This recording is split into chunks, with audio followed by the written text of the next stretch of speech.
understand that an attempt to control can kill. So I try to stay away from projecting and presuming and assuming.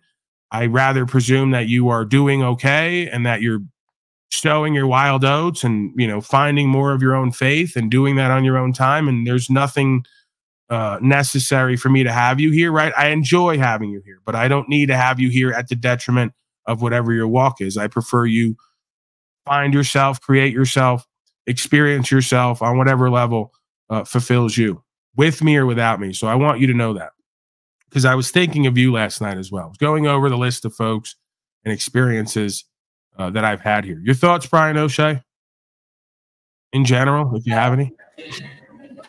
Yeah, I kind of want to get locked up with DeCastro just so I could be face to face with him. And don't wish for that, man. You don't really want that. Don't start popping shit online that you really don't want to stand on.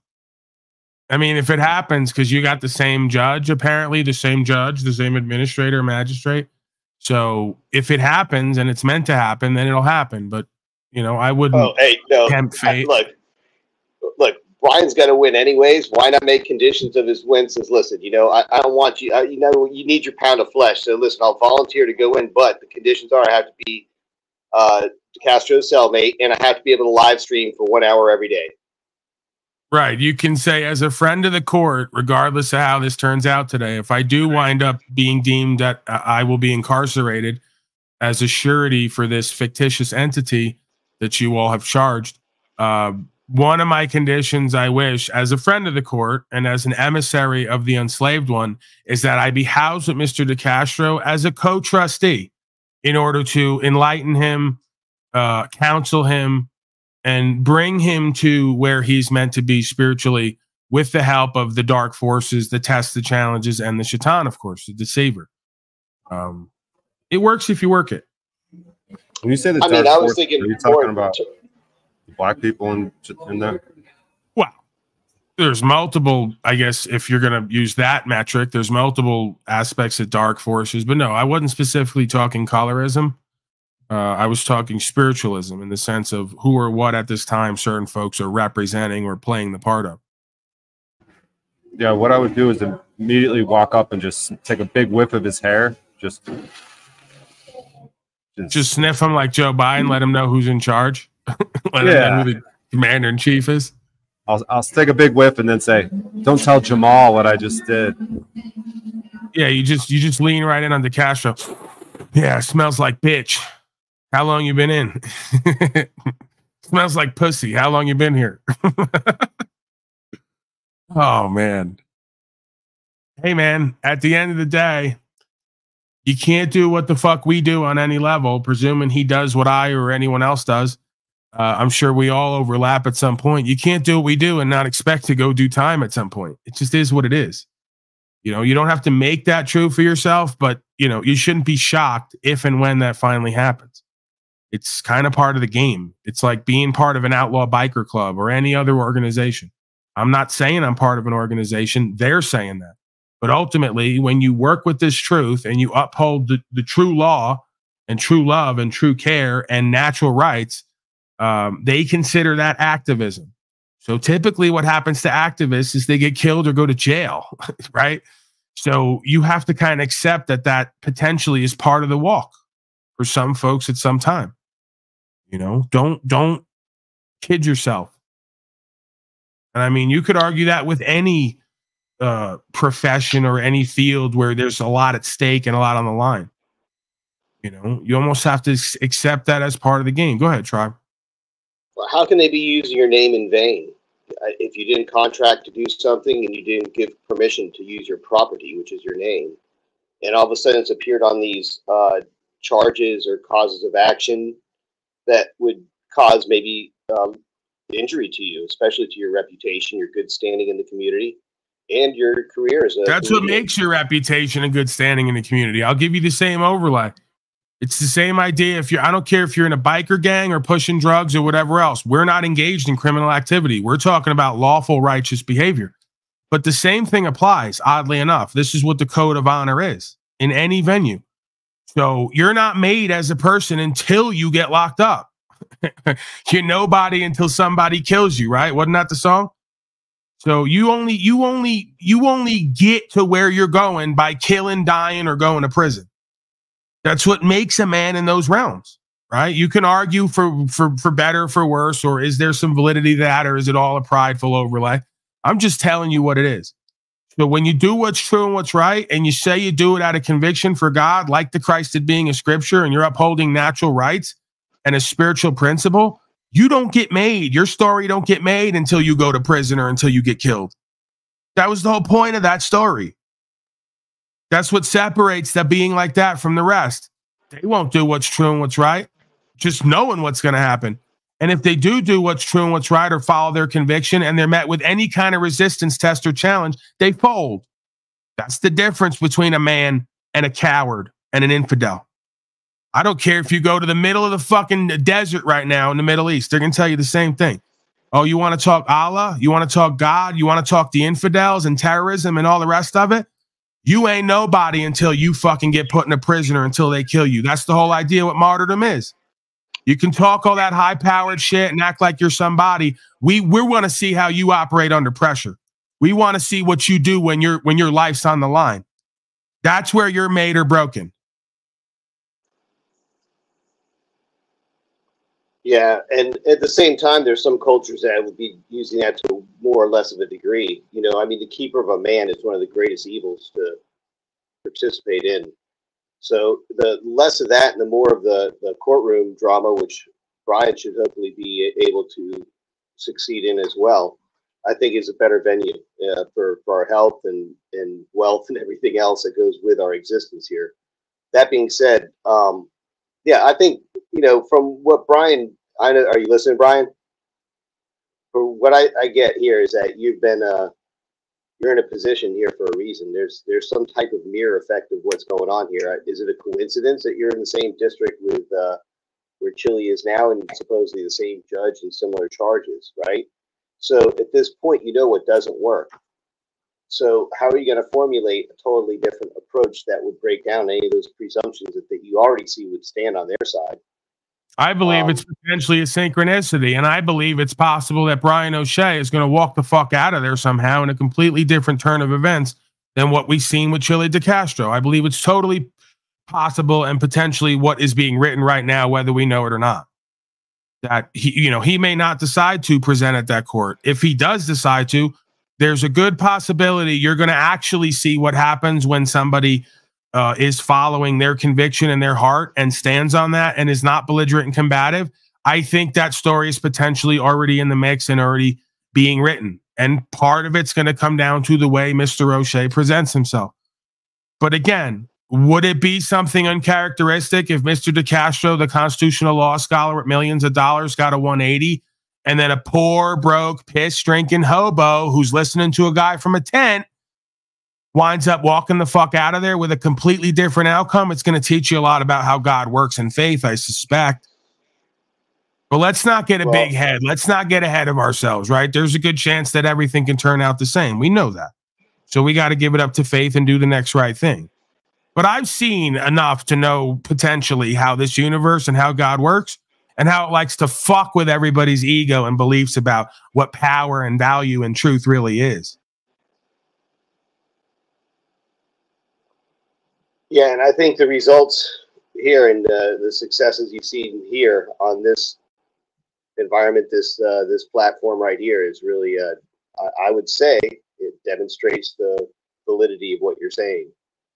I would say that, Brian, you need to consider that whole effect, what he just said there, because that's the foundation of how you have to run this case. And I would say I'm cautiously optimistic that it'd be an easy win. But that's just my opinion. You know, of course, I don't give lawful legal advice or anything like that here on YouTube. Right, but you've already had a validating interaction at court yourself, Tribe, where you played the guy pretending like you were an idiot. He didn't know what you were talking about. And by the end of it, he's dismissing the case because he knows he can't go to trial. He's going to lose. I don't care how much you front, how much you stunt and act out and yell, or how much you pretend I'm the biggest idiot in the room because I don't know what I'm talking about. I'm not moving. I'm not budging. So let's go. Yeah. Let's get to trial. Well, they don't want to do it. When the facts stand, what need is there of words? Oh, shit.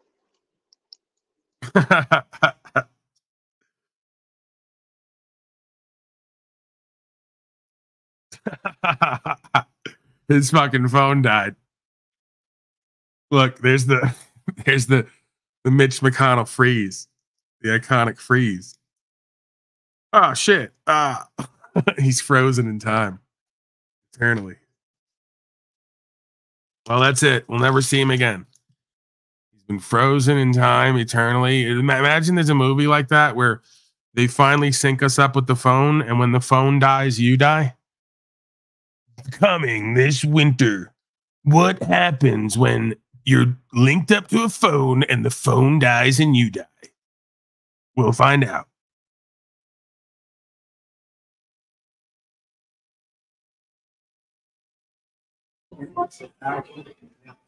This summer, we give drop calls a whole new meaning.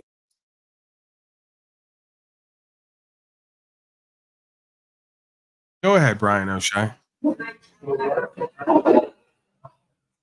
How to protect yourself from home invasion by changing your camera angle. How are you feeling about this court interaction? My potential one? Yeah.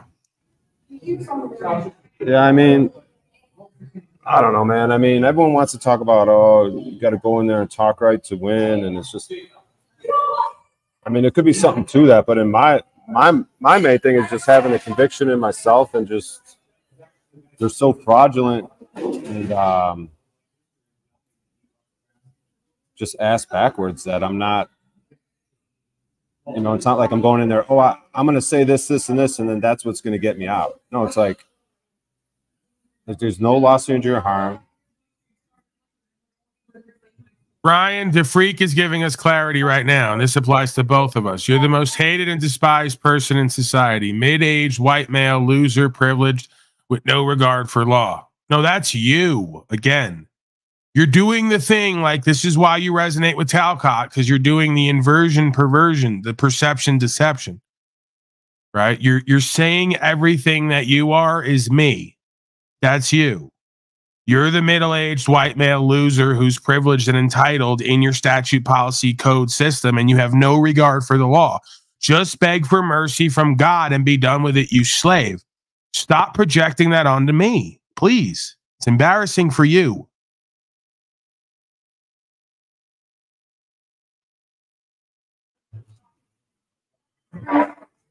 Yeah, the optics of this fucking scoundrel, dude. It forced me to bring up fucking slow state, but it's like, yeah, he's talking to you now, he's saying. Not me, but you. If it applies to him, it applies to me. And again, it doesn't apply really to either of us at this time more than it applies to you. So I'm going with that's you for my official answer.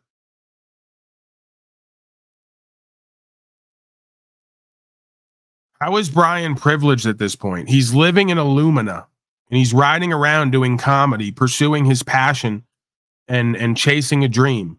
And he's not complying with statute, policy, and code beyond what he believes is necessary in order to retain his freedom and personal choice under the law. Whatever you just said applies more to you than it does to him, just so you know.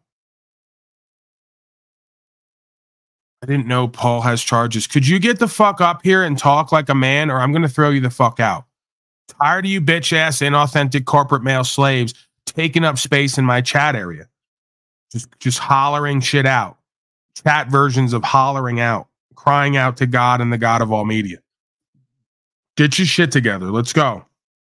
We were here yesterday. We had conversation. We've done it before. Every day's a new day with you people, and it's like you've never been here before and don't know what the fuck needs to happen.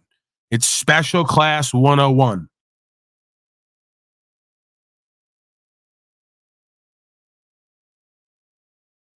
All right. I'm throwing him out because he's doing it purposely. They're passive aggressively keep typing when I ask them not to and come up here, only to make me block them so then they can come up here and go, what was that about in chat? You blocked me and banned me. I told you over and over again what I'm looking for here. And then you go, I'm going to get my way. And I go, no, you're not. You want to talk and share your nonsense, get up here and do it so we can bring content and have the dialogue. If not, I just fucking delete you like you don't exist. Just like your masters do. Just X you right out. You're off the docket. You're done. You're gone. He's in contempt. Put him in the back. Your thoughts on any of that penile power, Brian O'Shea?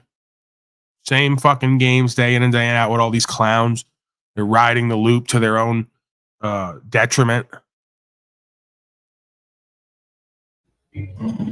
Yeah, this is the guy who's like starstruck when Slow State's like mentioning him, and I didn't even know Slow State knew who I was.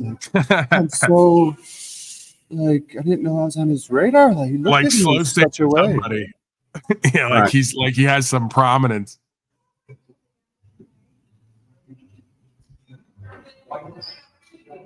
No, everyone's got so much like advice from the chat. Can any of you just like pull up a video of you getting arrested, dealing with the cops, doing something in court? Like, everyone's just got fucking, here's how you do it. Here's how you'll win. Like, I'm looking to fucking win. Like it's fucking Perry Mason.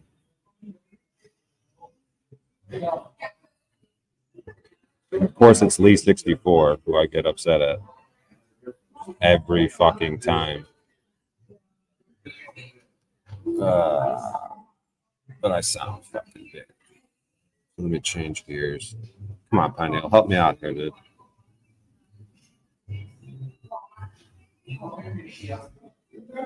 Stop falling asleep on streams, penile. It's a bad look.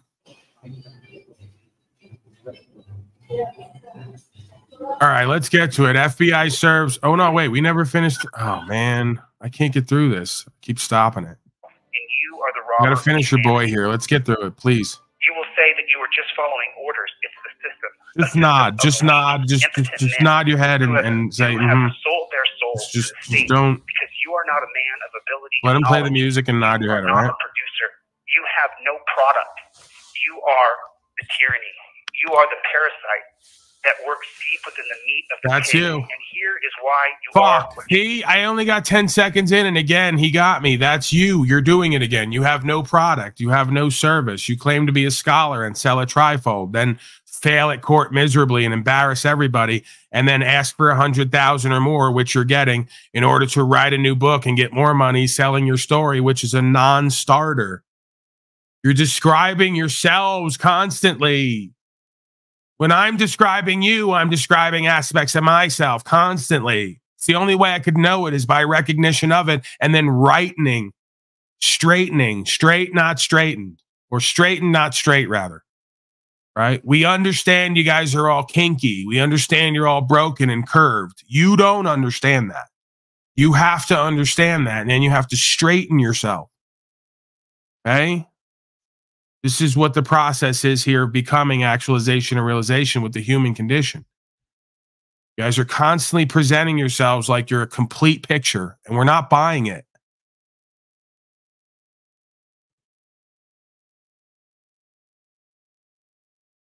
No products, no services, no nothing. Brian O'Shea, can you believe it? Let me just, I gotta now go back. Let me go back like 10 seconds so that we can see how this is for all of us, because it applies to all of us. This is how we notice how the inversion, perversion, perception, deception works.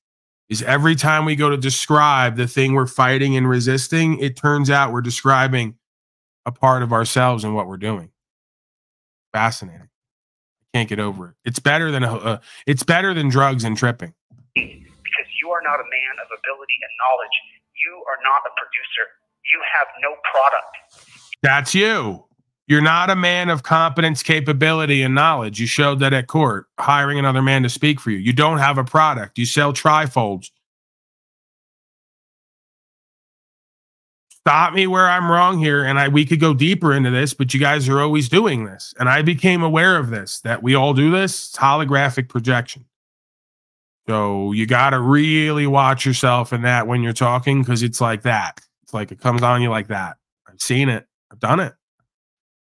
That's you. The freak, your thoughts. We finally got you up here. Yeah, I just needed to configure my Bluetooth device, and so, you know. Why does Jack Off Jack keep saying this? I told you to send me an address months ago. You didn't do it. You're too busy getting drunk all day, every day. You can't keep up. I don't have a Piz shirt. If I make one, you'll get it, okay? I don't know what's happening. I don't know what Jack Off Jack is doing. I worry about him. You know? I'm sorry. Go ahead, DeFreak. I'm being rude now. I'm cutting you off, and I'm trying to answer him. It's been 8 months later. He wants a shirt that I didn't even make yet. I don't know what the fuck he's saying. I don't know how I can help him. Can I help him? Probably not. Go ahead, sir. You were saying? Yeah. Would you mind unmuting me, because I don't know what I would do if I can't troll Jeeps in the chat. Brian, you want to go ahead and have an interaction with the freak? Because I talked to him yesterday. I feel like you wanted to talk to him today. Because he was saying stuff to you. He was saying you're a privileged loser, that society hates you. Just beg for forgiveness already because you're like everything bad and wrong. So he was saying that about you. So you might, I figure, want to respond to that, or you don't not even want to address that. Yeah, the freak. Before we let you go back and chat to do chat stuff, like first you got to come up here and be a man, and answer for a few things, such as the comment Paul just mentioned. Also, fanboying out to Slow State. I didn't even know I was on his radar. That he looked at me in such a so. Well, what happened there was I was on Talcott show, and Tara came up and was like, you know, trying to pull a nubs on me, basically, and then said that, well, I'm a buddy with Flow State, and, you know, guilt by association type of whatever scenario. And I'm like, you know, I really don't even think I'm on Flow State's radar, because, you know, he could turn on me as quick as Paul could turn on anyone like Hank or, you know how Paul, disgusting or it is to even Eric or anyone else. Flow State And on anyone else except for Snafu. I didn't even know I was on his radar. Like, you're such a chump, dude. What do you mean? Why would you look at him with any reverence whatsoever? The honest program. The best part is that he thinks that these people are doing shows. Right? He thinks he goes, I was on Talcott's show, and then I was on the Slow State show. There is no show, sir.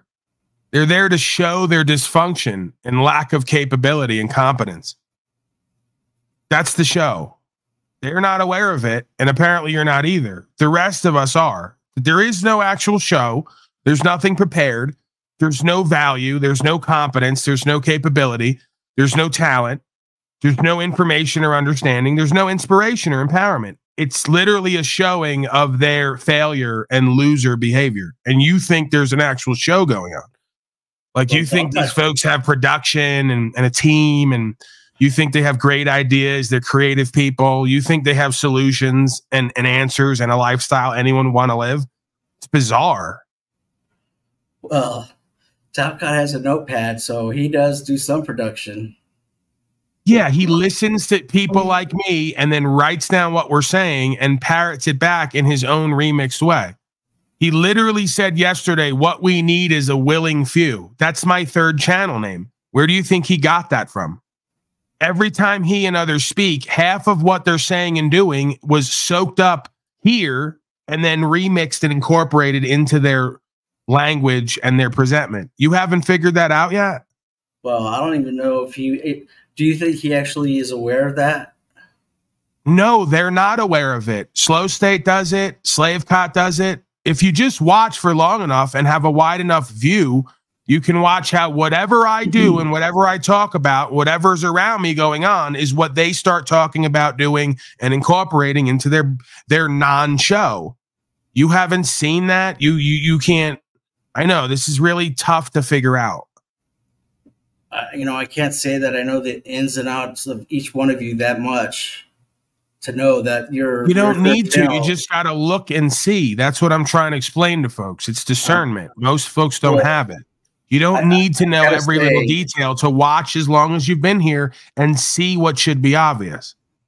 I didn't know that your third channel name was co-opted by Talcott, because I don't know that much about what you guys are producing every day or not or whatever, you know, but, you know, I say show because I'm just a consumer on YouTube. You know, I don't produce anything. I know.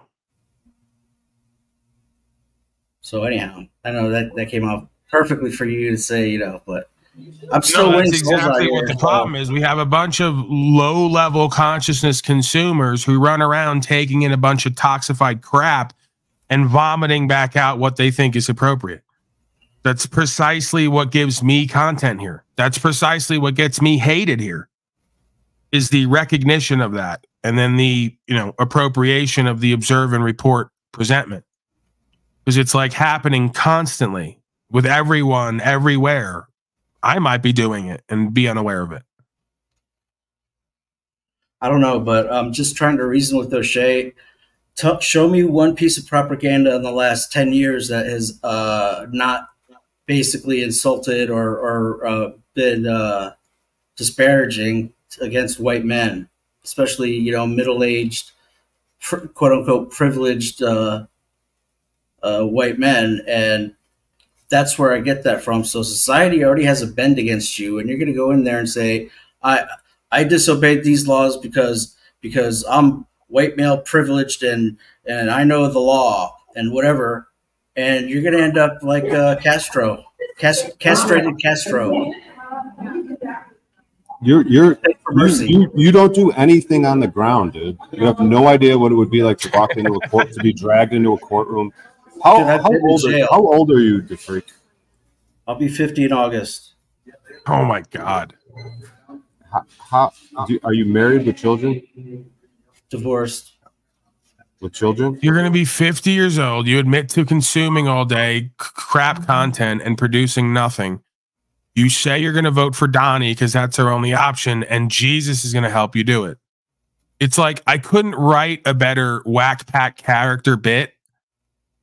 You know, if I go, give me the average middle American tard that can't find its ass with both hands, that also appeals to a false god given to them by the same masters who put forth their politicians. And it's voila. Here you go, Paulie boy. Like right out of the fucking void comes someone like you. It couldn't be any better. Couldn't be any more perfect. Well, I'm not on YouTube all day, every day, first of all. So that's a bit of an assumption. And I don't know how this went from O'Shea over to what I'm doing and whatever, but you'd love to focus on O'Shea and his failings. At least I offered a way out of the mess. You don't. That's the thing. You don't. It's the same way into the mess. Jesus is going to do it all for us for the last 2,000 years. We've got that already. We heard that. It's not working. Ham sandwich theory is the way out. All right, go ahead, Brian. You got anything you want to ask him? What he's talking about? Is he? I want to believe that this is like a bit he's doing where he acts retarded and mediocre and lukewarm and mundane, but I think it's actually his personality. Freak, how old are your children? I'm not going to answer that, Brian. No offense. What do you do for work? I minister. Are your children in your life? Are they grown adults? They're grown. Do you have any relationship with them? I minister the gospel of tard. I've been very successful. Turns out majority of folks are retarded just like me, so they're willing to contribute to my cause. And the ex-wife isn't helpful in that regard, if you know what I mean. Sean Rowland, why do I feel like we've seen him before? Hold up 2 fingers, Sean Rowland. How are you, sir? I'm good. How are you?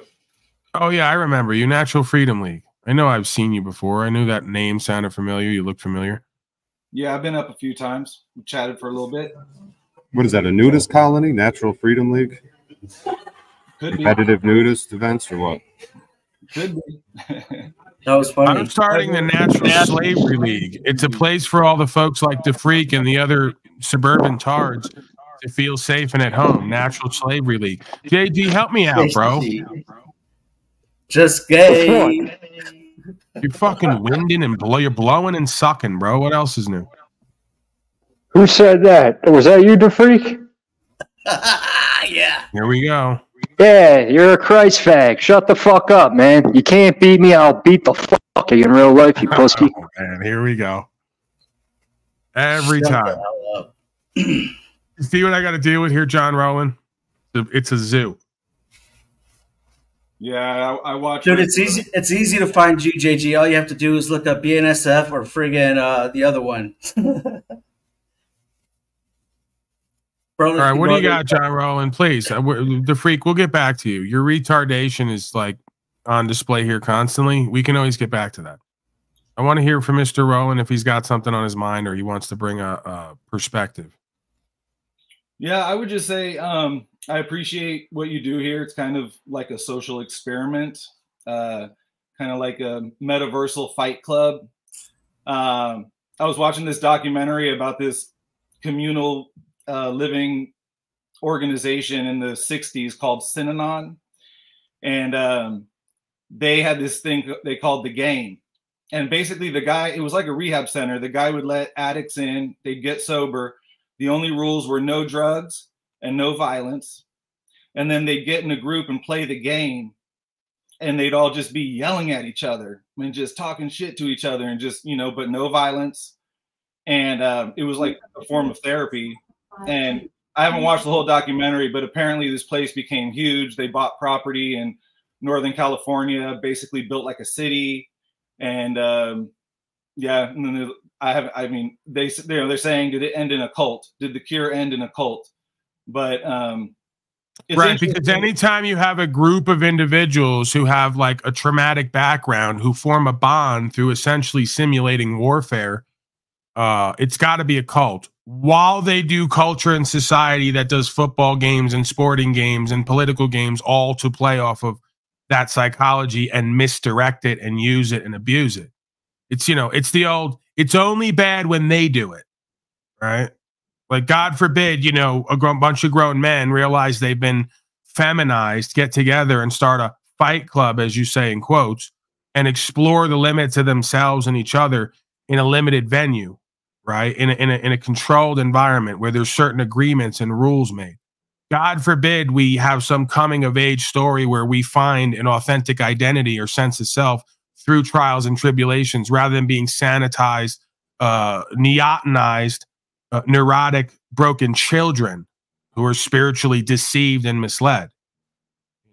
It's got to be a cult, right? I want to add that I think that the piece that's always missing in these examples is what you bring to the table, which is the principles, you know, and like and the action steps that you can take to claim your rightful standing, you know. And like, you know, I see a lot of people who know the conspiracy, right? They know the conspiracy, but they always think of it as like a new government, creating a new government, right? Instead of governing yourself. So I appreciate that you always bring it back to those first principles, despite all the chaos that goes on around here. And I think that your message is actually the solution.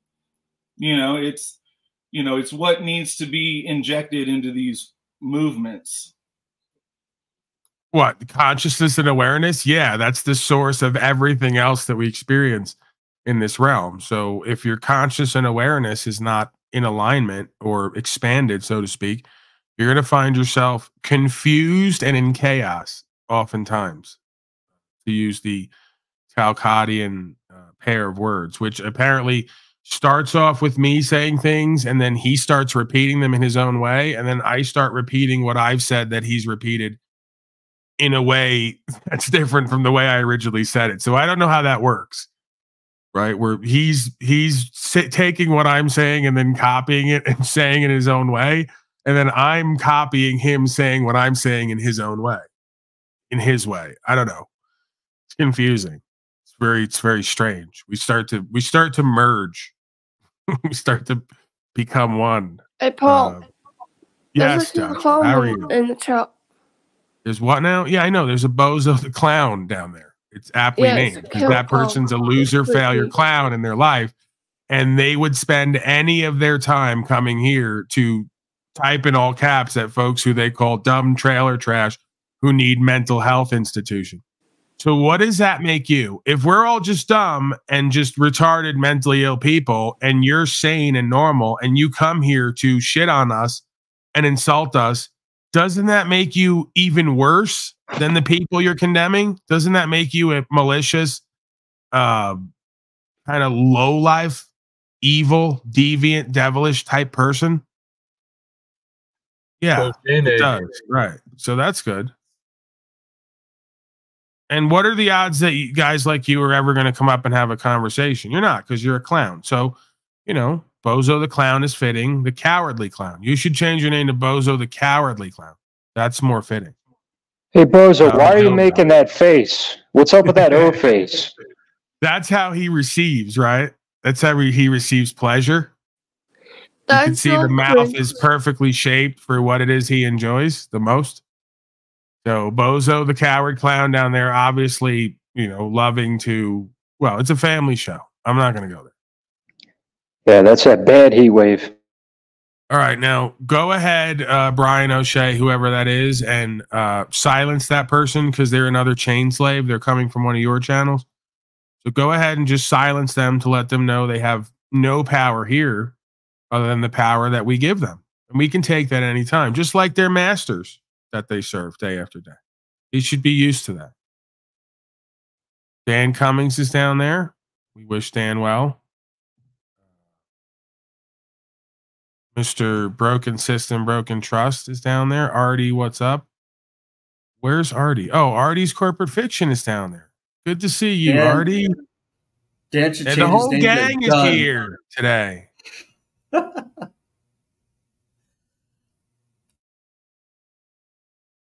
Thoughts, anyone? The Freak, do we want to get back to your insanity and nonsense? Yeah, Dan should change his name to Dunn. Yo, the Freak, you gotta just give it up, man. Just gay. You're not funny. You're corny as fuck. That's you. You're the Christ fag. Fall back. All right. Well, I'll throw the link if Artie, Broken System, or anybody else wants to come up and interact. We could have it back and forth. I'm always open to that. If not, let me get back to DeCastro. You guys need more DeCastro. He's coming out with a new book. We can't sell the trifolds anymore because we're locked up. But what we can do is write a book quickly, get it out at visiting, and sell it on the website. So, 1 second. Hey, Paul. Yeah. This is supposedly Brian O'Shea calling him and having an interview with him. This is the recording, right? Or am I wrong on that? Brian O'Shea calling DeCastro and having an interview with him? Or somebody like called him and he. Now you realize you can't call anyone when they're in jail, right? They can call you. You can't call them unless they have a phone that they got in there that came from their ass. Because that's how phones get into jail. If you have a cell phone, it came in somebody's ass, which is similar to Brian O'Shea, who's also came in somebody's ass at some point. Similar, not the same. You know what? It's a family broadcast. I'm sorry. I forgot John Rowland is here. He's a distinguished man. What he's saying oh my sounds God. like a total Oh my script. God. John Rowland, do you have anything? I'm surrounded by miscreants and retards. The free Help me. Brian O'Shea is Brian from High Optics Flicks. Yeah, there you go. That's the from No Impact Flicks. Right. Do you not know who that is? Do we have to do the whole "this is Bryant from No Impact Flicks" and then introduce you to him again? Like we? No, I'm good. But the whole thing here. the whole thing from Castro sounds like a friggin' script. Well, yeah, it kind of is. We're all players on the world stage. Arguably, that's the whole point of the subconscious mind. There seems to be a script already written within us, and we're all just kind of playing it out, blissfully unaware that it's been put there either by our controllers and our masters or our parents. And you could argue those are part of the same dynamic because the parents are your masters at some point and controllers, and they're uploaded with programming. They upload into you, and there you have the idea of mind and heart control. So you know, if he's reading from a script, how, you know, organic? It's called and slave. authentic. It's called slave language, like slave ++. You know, C++. There's slave ++. You act like when I get every slave on here who all has the same beliefs about how the world works, all has the same look about them, wears the same clothes, talks in the same way, have the same feeling states. like it's literally like they make these people out of a fucking warehouse, is what it's become when you realize oneself, self is self. You know, the majority's inauthentic corporate beta males speak slave plus plus. So they all think the same thoughts, have the same feeling states, react and respond the same way to stimuli, have the same justifications and excuses, the same way they're going to bullshit themselves and everyone else and lie. It's all the same, man. Well, I don't see a hair's breadth of difference between one and the other. How could this be an authentic interview by whoever you said it was? And this guy, if it's a script he's reading. There's no script. The script is slave plus plus. It's in their subconscious mind, put there by their inauthentic corporate male and female parents and peers that they've been held to. And they won't listen to someone like me because I'm not like them. I'm thankful and grateful for that. They think it's a detriment of mine. We're right where we need to be. Well, it just seems weird. Weird. Okay. Yeah, it's weird, all right. You are the tyranny.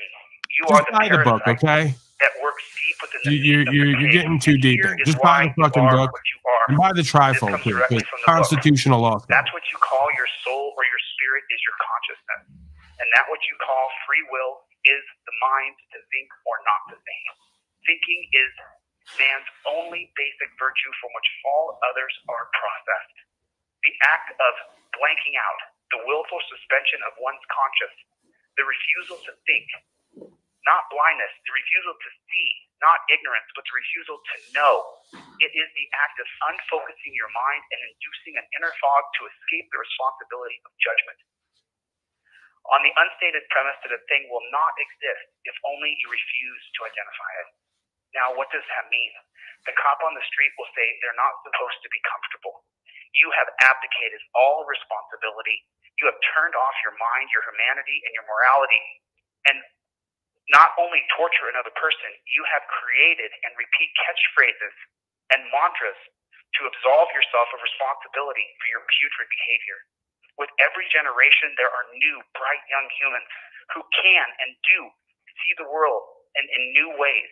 Yet you chose to turn off your mind and simply say, I'm only doing as I'm told. And you accept the ways of despotism and slave chains via quips and jargons. You, the young, the new, are supposed to be brave, but yet you accept the status quo. You have 1 minute left. The torturous abuse you do to nonviolent persons who you do not care about and will never be a threat makes you a thug. You youngsters do not put your courage up and think to challenge the evil system which you joined for your own personal gain. You fear the loss and the gain of what you never earned and are not entitled to receive because you created nothing. You produced nothing, you earned nothing, but the quiet and open hatred that you receive from a daunted public, you are the worst of all persons America can get, and a lot of us openly despise you. And I call what I see exactly what I see. Right, and you're getting closer to Castro. This jail time is going to be good for you because you're starting to see clearly what the dynamic is. The problem is you're not applying it to the self-awareness aspect. That everything you just described that's wrong with all these other people is also a part of you and part of the reason you're suffering right now to reach enlightenment. See, this is what the being of consciousness in a bodily incarnation does not want to accept. That suffering is potentially the gateway to enlightenment. There really is no other way. So through the process of your pain and your suffering and you learning to master yourself and your reactions and responses to that, while also seeing the cause and effect in yourself that you see replicated outside of self, the more you can be set free, so to speak, the more you can be given grace in faith and in truth. But it's going to require a keen eye and awareness of self that most folks either don't have or don't want to have. They'd rather do their own will than get awareness of who and what they are, what they've done and not done, and what needs to happen next. Just a lot easier and more convenient to point outward and say, out there's the power and value, and also out there is the detriment to my power and value. No, you're off on the location of the power and value and the reason for why you're seeing happening happen. quantum physics has pretty much proven this at this point. You are a great influencer to your outcome and everyone else's. Once you accept that and work from that space, you will change the dynamic inside and outside of yourself on some level. You can't change a problem with the same state of consciousness that created it. This is almost logic and law at this point. I can't wait until I hear from the zombie psychedelic crackhead crisscross dresser Christos has to say. Again, aren't you supposed to be a godly, righteous, faithful, loving Christian? And all you ever do is look around to try to find somebody who you believe is worse off and beneath you. And the ironic part is you're probably the worst off here because you're the least conscious and aware. You're the most addicted to false religion. You're the most addicted to political structure and systems, and you believe it's going to save you. You're the most duped and deluded, yet you want to run your mouth from a hypocritical perspective about how everyone else is off and beneath you, and you're beyond it, and you're just in ignorance and arrogance, right? Once again, so no. He literally typed in the chat Trump and then blocked me preemptively because he's got TDS so bad. No, no one has TDS. You're bought into a narrative that Fox Noise has fed you all with. I'm tired of you folks repeating what your TV has told you. TDS, right? Nobody has Trump derangement syndrome. Trump is a fucking clown, just like Joe Biden. Trump is a puppet loser failure with a bunch of money and a position. That's why you bond with him or identify with him, because you're in the world and of it. You're a nihilist infidel, and you think because someone has a loud mouth, a lot of money, and a position, they must be successful and valuable. It shows how valueless you see yourself as. This is all psychology and sub-psychology. You don't know self. You don't know truth. You don't know true power and value. That's the only way you could bond with or identify with a puppet clown like Donald Trump or Joe Biden or any of them, because you hate yourself and you don't know yourself. That's how they take power over you. How did you just describe Donald Trump? A puppet, clown, loser, failure as a man in principles and values beyond the money and the bullshit position. All right. You said something like big mouth and then something else or whatever. Is like, all right. Go ahead. What did you not hear? Ignorant, arrogant, egotistical, prideful, nihilistic, worldly, cultural trash. Puppet. That's who Donald Trump is. And anybody who identifies with him and bonds with him is, by virtue of that fact, a mirrored image of that. And it fits one for one.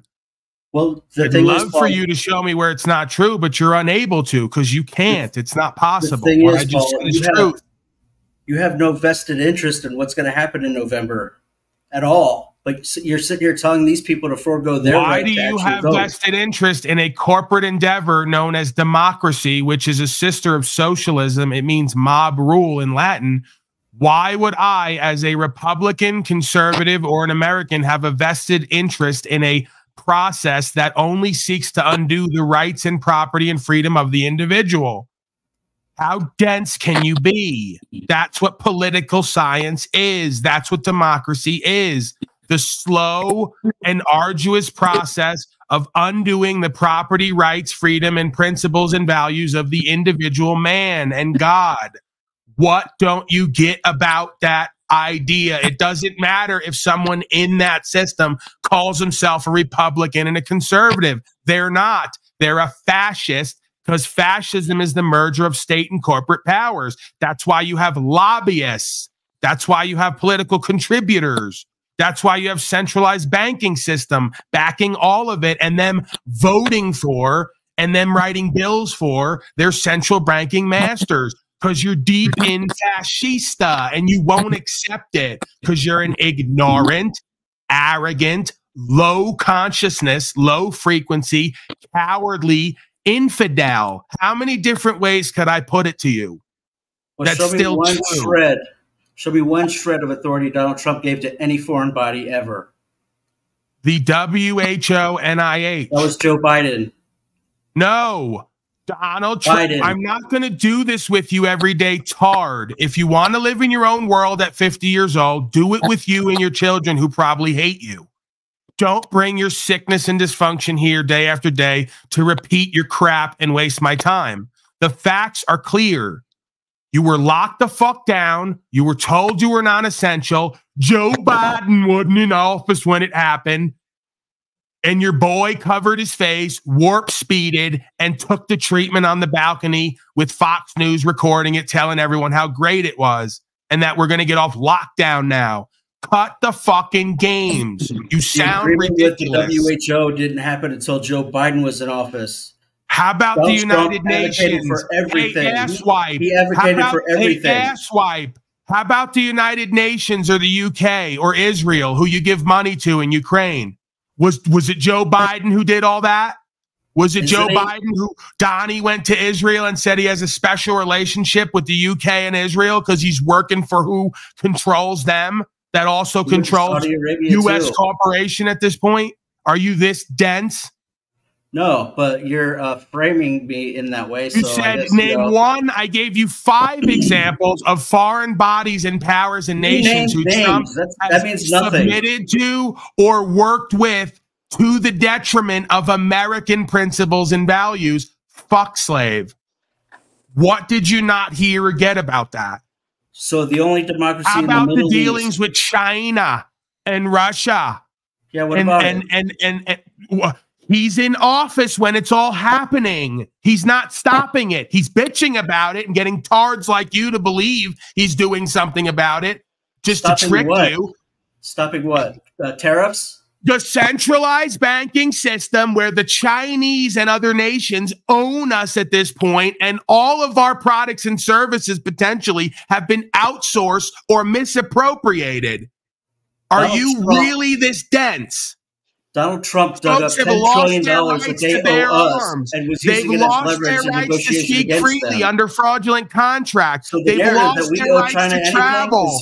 Donnie was in office when nobody could go anywhere on a plane without being treated like a fucking combatant and a political prisoner slave. Where were you? He wasn't. What did you miss that the rest of us experienced and lived through? Where was Donnie when they threw me off the plane and tried to hit me with a $15,000 bill that they later said, just give us $500? I told them, like Michael Corleone told them, my offer is this, Senator, nothing. Nothing.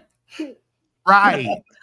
Hey, do you think Donald Trump is a medical doctor? Already, what your daddy can't do and won't do, not only because he's too stupid, he's too much of a fucking coward to get it done.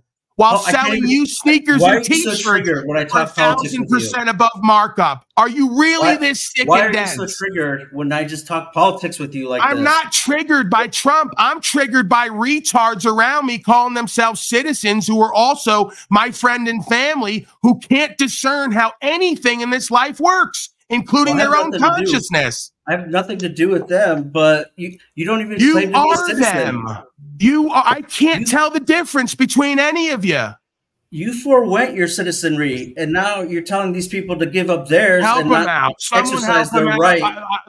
I can only talk for so long, scream for so long, shake the tard out of his dense consciousness, just fallen state of fascism and communism and collectivism that he calls demosocracy, which literally means mob rule. And it doesn't matter how many facts you shoot, doesn't matter how many words and terms, doesn't matter how the philosophy and the historicity connects. We're going to throw it right out for what we want to be true and don't want and how we feel. Just like a broken bitch. You can't see the illusion. You can't see the illusion. Surrounded by hoes who are only meant to be pimped on. On. An illusion when I'm not the one saying uphold your rights and your rights and then forego your right to vote. It makes no sense. They told you, Tard, your right to vote's a joke. So that tards like you would run around thinking you had a right. We don't want the right to vote for someone to represent us and take power over us. We want the right to have our God-given rights. They're only there if they're going to uphold that. If they won't uphold that, they're illegitimate and need to be gone. Well, then you're such a low-level consciousness. You don't even understand the founding fathers and what this is all supposed to be. You don't understand what you're saying it. Is It's time to bum rush the DOJ. No, it's not time to do anything. It's time to just get stop out talking. and stay out. Why do you keep opting in is the question. You all keep complying, cooperating, which is a commercial term, and opting into every privilege and benefit they tell you is your right. Yeah, you have a right to be a pimped out, bitch ass, hoed up slave. Do you want to be? That's the question. You have a right to be. Do you want to be? Do you need to be? Do you think it's beneficial to you? Someone help him out. There's not enough reefer on this whole land to get me to balance and refocus. Just constantly in the face of dense tards who just can't listen and focus and understand. This is why I'm not meant to be a teacher. It's clear. I'm not meant to be a teacher. I'm not meant to be in certain positions because I don't have the care and the patience and the wherewithal to thousands of days straight have to get in these people's face and talk to a grown man almost twice my age in a way he can understand. I don't speak retard or infant at this point. I need a mama to come in and do it. Jennifer? Is Jennifer here? I think she's gone. She probably can't take it anymore. Right. She's left me for good. I'm calling out for her. Jennifer, if you're here, wherever you are, intuitively, could you please come here and mama this retard? Because I can't do it. I'm fucking my nipple hairs. Daddy doesn't have the heart for it. Daddy's like preparing to go to war at some point or a warrior in the garden. Daddy can't baby every day and spoon feed little pop who's going to be a man at some point, right? I can't do it. I'm not meant for it. This is why she was brought into my life, I suspect. They're going to 180 me like the Castro at some point, and she's going to have to do this broadcast. And mama, all the little tards with her loving, divine, feminine energy and spoon feed it to you day after day till you can poop, and peep on your own. And you can even wipe it up and clean up after yourself. I can't do it. Anything whatsoever. I can't do it. Level. Take over, tribe. You can do it. You're very patient and monotone. Very brief question. Yeah. Short question for your long answer is, what is it about me joining your group that rises you up? You're asking who? You're not asking me. Whoever's professing about the Trump, whoever was the big one about voting about this and voting for that. So what is it about me joining your group that rises you up? It's a low-level, loaded question because voting for Donald Trump is an individual choice. So what group are you talking about exactly? The group of people that believe voting for Trump is going to have any kind of effect on their personal life. It's not even a choice. Drill, baby, drill. Oil supply, inflation. That doesn't affect nobody, right? But what is about me believing and joining that whole movement there that rises you up, that it motivates you to want to make me believe what you're saying? Because you would rather have more money to spend at the end of the month than not, wouldn't you? Oh, I can't wait until Donnie comes back in. I can't wait till Donnie comes back in and takes us to World War III even further for Israel and really implodes this nation. I can't fucking wait. And people like him will still be defending Trump. Daddy kept us safe. Daddy was a tough maverick. Daddy beat up everyone else's daddy from around the world. Yeah, we're poor and broke. Yeah, we're the bubble just burst and we're all homeless and deeper in debt, and the monetary system's been trashed because it was built to fail. But Daddy did it. Daddy helped us while it happened. We never could have seen how this could have happened, but Daddy did something while it happened. Like when Bush said, I kept everyone safe during the biggest attack supposedly in America's history. He goes, while it was happening, I kept us safe. And everyone went, uh-huh. And I almost fell over. But everyone else around me went, uh-huh, okay. And I go, is anyone seeing this? Is anyone hearing this? Is this real? Pay for your kids' future. You really are. Just this human race is really this far gone. It's a mongrel, distorted, just perverted, deviant race. And there's no hope left for the majority other than a great reset, like your boy Klaus says. You're going to have to experience a loss of pretty much everything, including a lot of life, for us to get back on track. We're too far gone, man. Well, Don't sure, put if any you're faith just in gonna- earthly man and you're woman just for gonna whom there is no call salvation. and It's label over. everything like a communist. It's over. then, It's totally yeah, over. You Definitely. tards No have idea. the inmates have And the I still- asylum. and The I still inmates offer have the the way out. asylum. They're No one more here than willing to on the shut panel up right guys like now Paulie Boy and have him dragged off. could offer anything. It's already the Not a die is thing. cast. The die is cast. Paul, But I'm the I'm Paul, the convinced. funny thing is he thinks that money is what they're going to use to control people. He's got it so wrong. There's such new technology that's got the people under control better than money ever did for our ancestors. They're done. They're holding that there while they're in the back ready to take care of you. If you're not working at that What? level, you're going to be laughed at and left behind. But that's just my opinion. Yeah, well, like what technology? Like what? Exactly. You don't know. And ignorance is what causes all this polarization. Yeah, So but you you run made to the one assertion, side or though. another instead of Yeah, the enlightening majority yourself. of you can't be saved. Jesus couldn't do it, and I can't either. And I'm a pretty intelligent person, and I'm pretty good with words. But the only God can help you people at this time, or destroy you and allow you to respawn in some other reality. Because I don't think you can be helped. I don't think the majority of you really can be helped at this point. I think you're too soul broken. And just already ignorant saying, and arrogant and a personality disorder to even perceive of the reality that we're meant to exist in.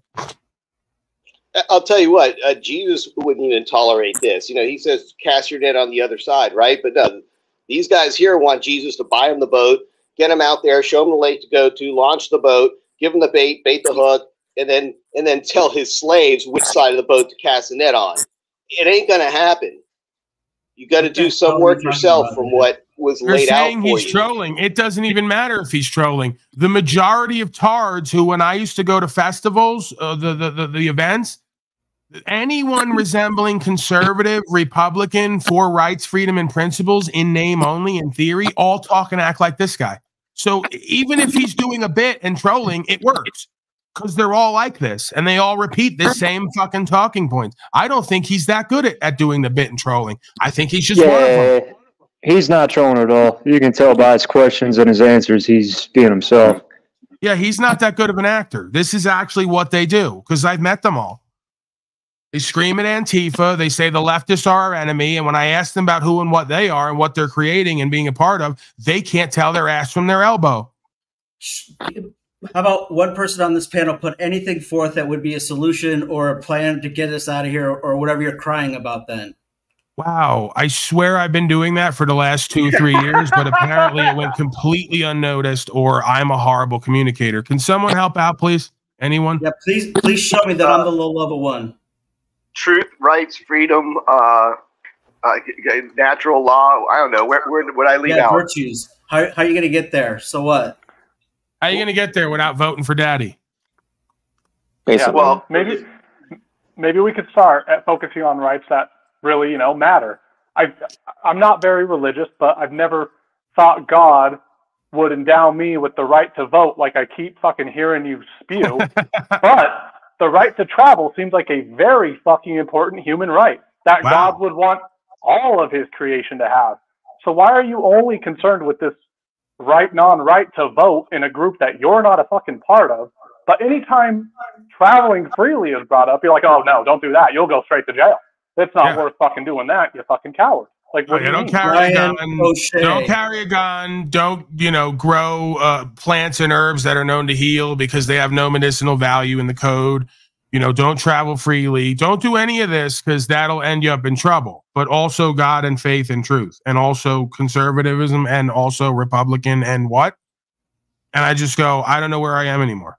I don't know what's happening. Is this an actual conversation? Is this a real person? God tied in with rights, by the way. But you want the answer, Julian? It's Brian O'Shea. Wait, so God does not give us free choice or free will? Well, he's conflating those two. I never did. I'm not asking. I'm just asking you to what your firsthand experience is. You popped out of your mama's stink hole. You're not aware of anything else. You're here now. Do you have a right to travel freely and have whatever property you wish to secure your beingness in your life and pursue happiness and be fulfilled? Or do those rights get bestowed upon us by someone, something, and then taken away? How does that work? Well, I would say that every mind has its own agency, and so you have the free will to do whatever you want, whether it be legal or not legal under whatever jurisdiction you might be under in government. So, you know, it's layered. Oh, Go ahead. That's a bit off there. You can't infringe on rights. I'm not a lawyer. No, it has nothing to do with law. It has to do Oh, with no religion. kidding. Oh, well, okay. Hold on. We got to reconnoiter here because I thought this whole time, and I think everyone else here was under the impression that you were a lawyer. So now that you've told us that new information, we're going to have to come at this a different perspective. Thoughts? Brian O'Shea? Someone? Anyone? Just astounding. So what was your question again then, to freak now with this new insight? Put anything forth whatsoever on the table right now that is the solution or will help get us out of here like I put forth yesterday. Anything at all. Yes. Not virtues. Not just ringing off some virtues. Go ahead, please. Absolutely. It's learning the foundations of the power structure that the major institutions that are on this land and regulate what goes on in this land, where the dividing lines are between their control and regulation of commerce and where they have a fiduciary duty of care to protect the rights that have already been God-given to us. And by that, we give them permission to conduct their interstate, international commerce, right? And it's kind of a tacit deal. You're aware of it now. What about that? But can you express that when they start to say the opposite, saying that you're a subject, like the British are to the royalty, that you don't have rights except what's given to you by the state, whereas we allow the state to have rights, not rights, but privilege to do certain things as long as they protect or have our rights secured, I should say.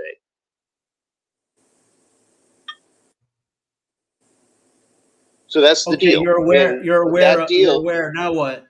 Now what? You're aware of it. So what? Go ahead. Well, then what are you worried about? You're saying, how do we get out of it? If there's a problem, if you can articulate that, then it'll present the solution to you for your particular instance. I guess there's no problem then, right? Well, you tell me what's a problem you're exhibiting right now. I could tell you this, that since taking this type of approach and coming on Paul's panel, I've seen nothing but more success.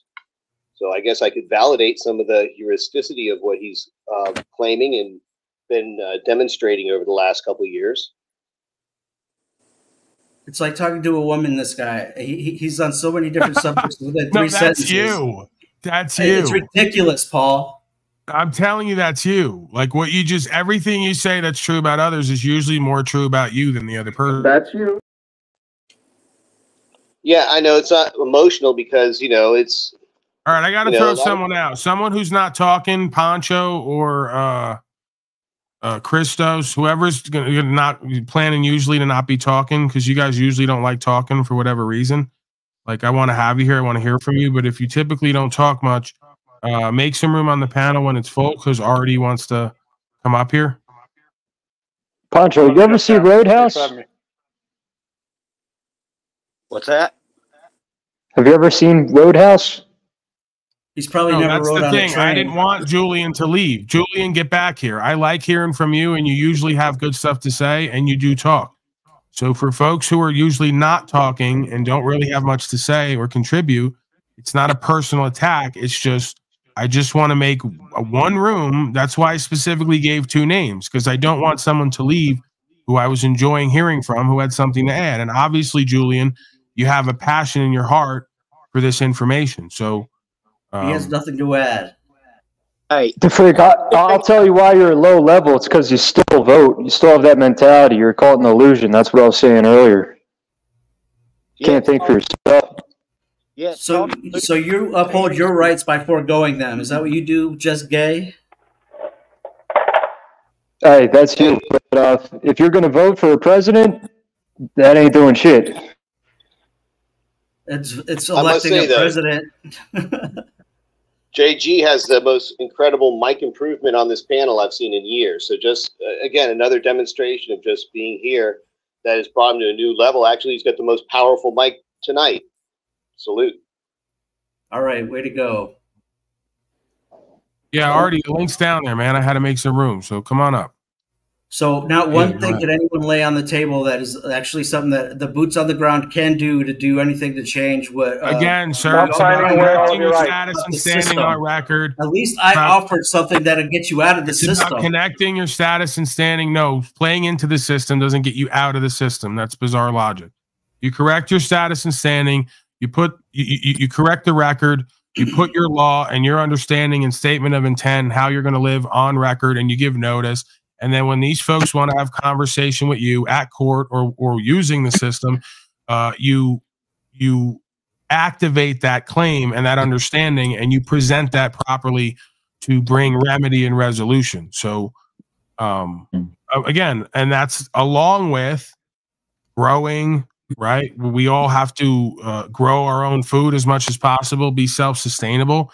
We have to acquire property and then keep it in the proper status and standing in order to not lose it to the idea of the state of entity and the idea of it being trust property for the state of. So, you know, a large majority of this is managing your own affairs and keeping proper records and correcting the record publicly if necessary. And then the rest of it is just living how folks have lived from the beginning of time. Let me put something else forth, Paul, if I could. Okay, so we're in the B system now, according to Vancy, and he's probably right. Just being in the B system or inheriting it or what's coming down the pipe or whatever, you're going to be severed from the system automatically, because when you don't take the mark of the beast, you are severed from the system. So really all you have to do is nothing and just reject that, and you're out of the system already. You don't have to be proactively making a fool out of yourself in front of cops and judges, getting your ass thrown in jail. You're projecting that everyone else who does what they have convicted in their heart is making a fool of or embarrassed. That's you. You're worried about what other people who are actually fools and embarrassments and failures think about you. That's your low self-worth coming out again and showing itself subconsciously. You're not aware of that, but that's what it is. For the rest of us who are not validated by the other fools and embarrassments, we don't give a fuck what they think about us or consider us. We only care about holding to our convictions, our principles, and values. What is it you don't get about that? Everything is a circular reasoning and total hypocrisy, Paul. Okay. No logic in it, because you just keep. You're entitled to believe whatever it is you wish, by not asserting my rights. I don't get it. Again, you're powerless. You have no power. It's obvious. You have no understanding of God or truth or faith or trust or equity or any of the foundations of law. What a surprise. You have a faith and a belief in a system and a bunch of misleaders and a false God. Continue to live the way you're living, and you'll realize at some point, maybe in the next life. I don't know what else to tell you. I don't know either. I mean, you're just going to keep framing, labeling, accusing. It's not framing and labeling. I'm repeating back to you who and what you are and what you've reported here. There is no framing and labeling.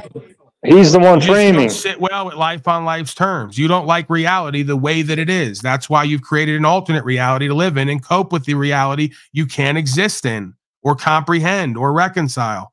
You have personality disorder. It's par for the course in the modern day amongst the citizenry. Why do you think the mental illness drugs are through the roof? Why do you think street drugs are through the roof? Why do you think alcohol's through the roof? Because the majority of the public and the citizenry are mentally, emotionally, and spiritually ill. And the worst part is they're too ignorant and arrogant to realize it and change it and do something about it. They'd rather take an easy way out like they do everywhere else. They can't handle the truth. Yeah, you're a slave, dude, and then you're defending your own position of doing what everything that everybody else is doing, just to the detriment because you want to feel good about it. Yeah, it's called copium and hopium. I'm just pointing out inconsistency. You know, you're the right, and I'm pointing out your addiction. Most folks who come here have an addictive personality. Forward. They just don't realize that slavery and genocide is one of their addictions. Just put something on the table that we can look at. Then anyone on the panel besides Paul. Do you pay? Please. Yeah, I just left you a comment there in the chat, to Freak. I would highly recommend you look into that. by Bill Cooper, the Mystery Babylon series. All right, Artie's here now. Let Artie get in on this. He's been waiting patiently to get into the discussion. I'm sure he has something to add. It doesn't matter if I disagree with him or not. He usually has something to say. So let him take the lead here, put forth his perspective, and then we can go from there. What's up? I guess my question was going to be, you know, it was kind of on the same same wavelength as the other individual. I can't remember who the names are, but more so what is the practical pathway of getting to where you're at in terms of getting out of the system without the system harassing you There is none. at every which way. There is none. That's what makes this such a valuable or formidable walk and process. Is you can't, no one of any sound mind or conscience could actually claim that there's a way to do this without experiencing some test, some challenge, you know, potentially some loss, injury, or harm. It's not where we're at historically, and technically, right? So I never claim that. I never will claim that. If I did claim that, it would destroy my credibility and integrity, because I could potentially get someone hurt who didn't understand what I perceive to be the dynamics. Whether I'm right, wrong, or indifferent, I have to call it as it is or as I see it. So there probably is no way at this point to extricate ourselves from the fascism completely without being tested and challenged at some point. You can argue that's what makes a man, is doing the next right thing regardless of the consequence. So ultimately, the pathway is just going to be what you're going to what to deal with. In other words, you are going to declare yourself, correct your status, and just deal with the fact that, you know, when you're traveling on the road, you have to expect that cops are going to stop you and put you in a cage and fine you for not adhering to the existing laws of the land, correct? Well, yeah, I mean, this is a dynamic we've seen throughout history, the idea of civil disobedience. Every time, every place, on every land, at some point, the government becomes tyrannical, and traitorous and treasonous to its own people and its own supposed ends and formality. So at that time, there's usually great quote unquote people who step forward and say, we're not going to obey these statutes, policies, and codes of your group dynamic here because we believe it to be detrimental to the individual and the collective. Right. So this is a common theme we see in human history. You can argue it's a necessary process of creating history or becoming actualized, realized individual selves. Well, I mean, the problem that I understand what you're saying when it comes to civil disobedience, but you know, when a lot of us think about what does civil disobedience include, it also includes you know, advocating for change in the system. But you guys aren't even asking for a change in the system. You guys just want out of the system. There's no you guys. I'm talking about me and my experience, my wishes, and my understanding and convictions. I'm not part of a group, and no one speaks for me, and I don't speak for anyone else. So again, why would I seek to voluntarily inject myself or cooperate with a system when I have no need to? There is no one that can compel or coerce or force me into any contract or any interaction lawfully, legitimately. So why would I subject myself to a system that is corrupt and or incompetent and incapable in order to change that system to just do what's true and what's right? That makes the system superfluous.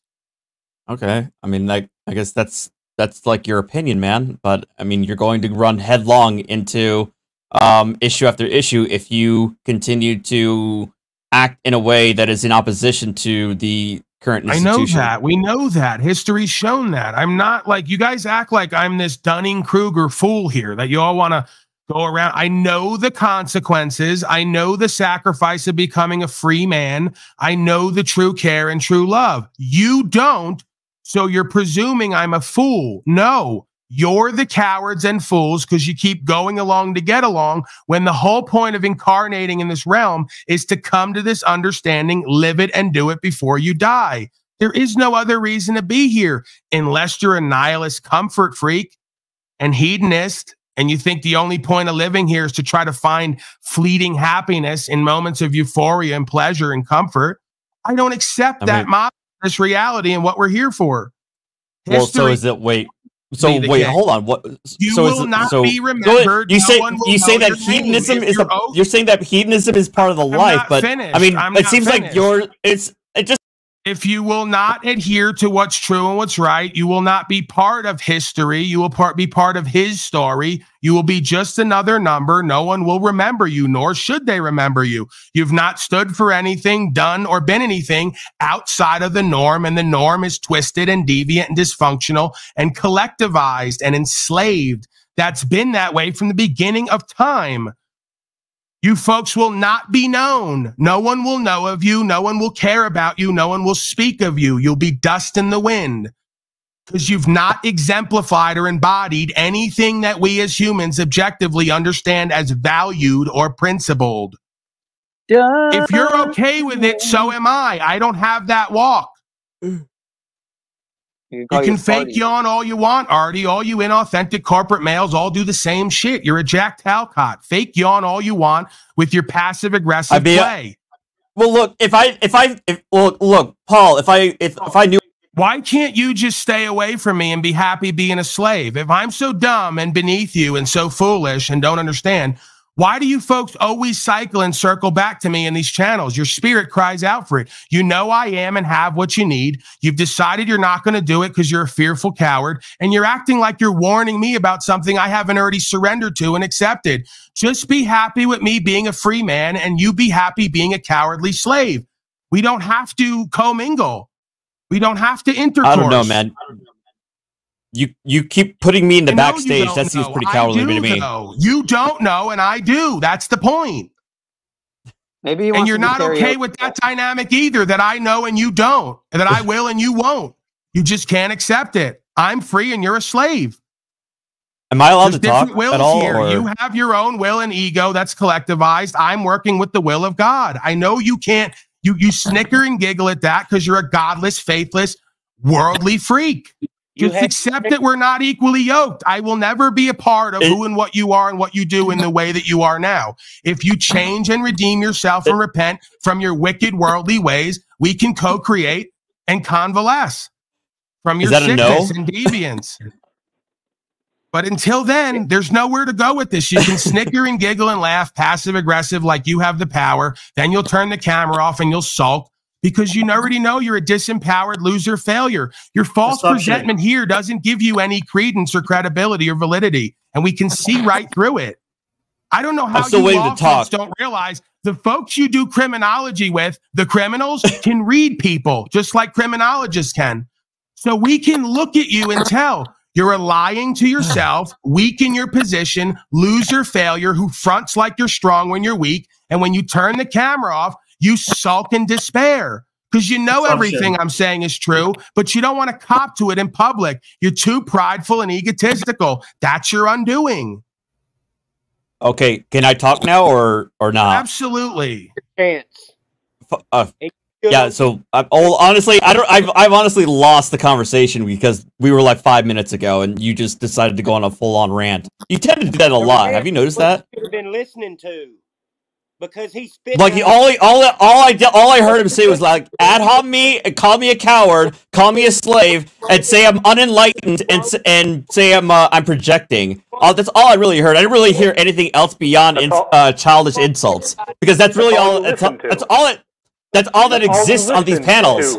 That's all that exists on these panels. Julian, settle down. All right, hey Artie, Jesus, you're well, he's got penal power doing wizard chaplain mode. Ask Jesus for forgiveness. And you're a content creator, Artie, right? Yep. Quote unquote content creator. So if I were to make like a song, if I were to work maybe with, I don't know if you're familiar with Talcott Clip Collection, but or Gorilla Gems, but if I were to work with some other video editors, right, and I made a song, it was called, it was like kind of a comical piece, right? Farty's flatulent fiction, right? And we tagged you, of course, with your channel in there, and it was Dust in the Wind, like a remix, if you will. Would you share that on your platform? Fuck yeah, I would. That'd be based. Do it. Okay. All right. Send me a link. I know, right? I'll put it in a community post. That'd be awesome, man. Okay. I need a link. The fact that I would live so much rent free in your head that you would actually make a song out of me, that would be fucking based. Do it. And I want to link to his channel, please. Chris Crossdresser. Why don't you give me the link to his channel, if you don't mind? You know, I know you got to put on lipstick, but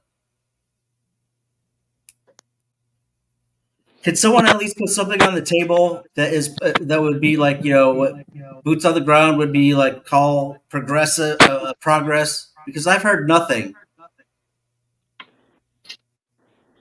It's called standing on your own 2 feet without anybody else having to stand for you. Yeah, well, I'm at least putting ideals forward that, you know, you guys are. All right, I'm done. I'm done with the TARD conference. I'm done at this point. Everyone see your way out with the TARD conference. You know, if we want to have the conversation, or we're going to let me monologue, as Artie says, we can do that, or we can get back to the clip. We got the castrated writing a new book, the constitutional law scholar who, you know, can't speak for himself at court, hires legal bar attorneys, and then says I'm about rights and freedoms. It's laughable. So I don't want to cycle and spin and go back and forth with a bunch of nonsense that goes nowhere. I'm sure you understand. So any other thoughts? I have a quick question. I have a quick question for Artie, if I may.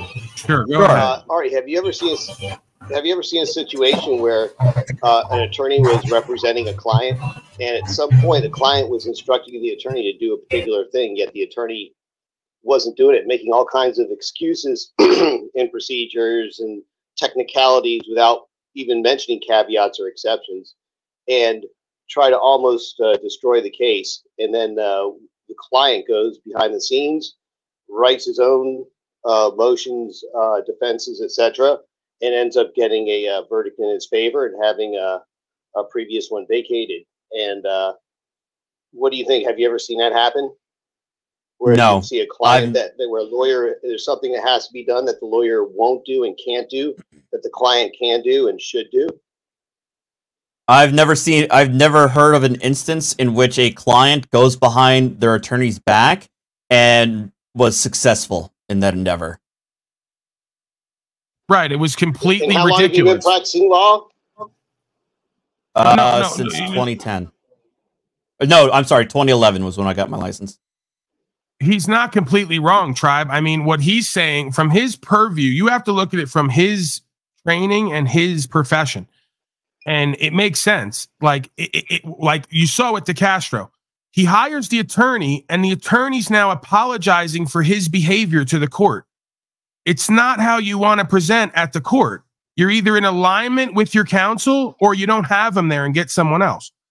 If you show every place in your life you're dishonorable and bad faith and can't be co-creative and conversational, it's not going to go well for you at court. So when he hires the damn attorney and the attorney's trying to approach it from a legal perspective, and he wants to go around that and up and over that and inject fuck all pigs and all the rest of it, it's just pure ridiculousness. It gets to the point where these folks go in the back and go, can you believe these sob-sick clowns and what they're up to lately?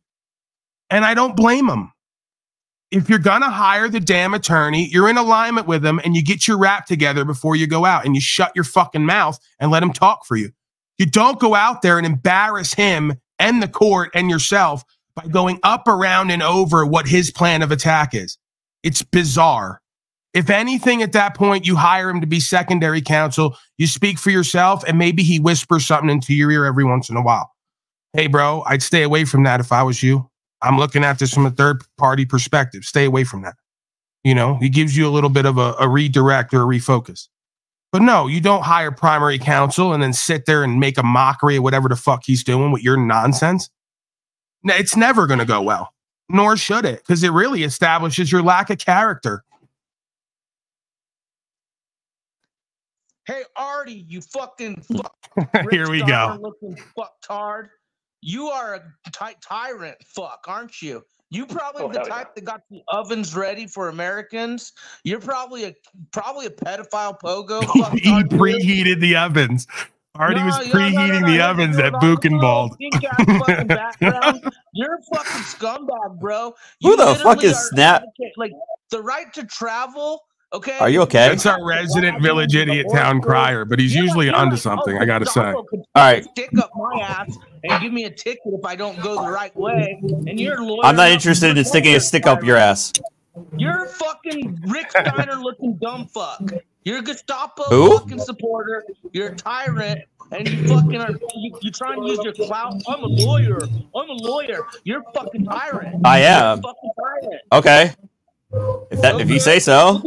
I mean, cupcake. Artie, what do you preheat those up? Are you going to? Is it like 400, 425? 375, the usual. That's a good slave burning temperature.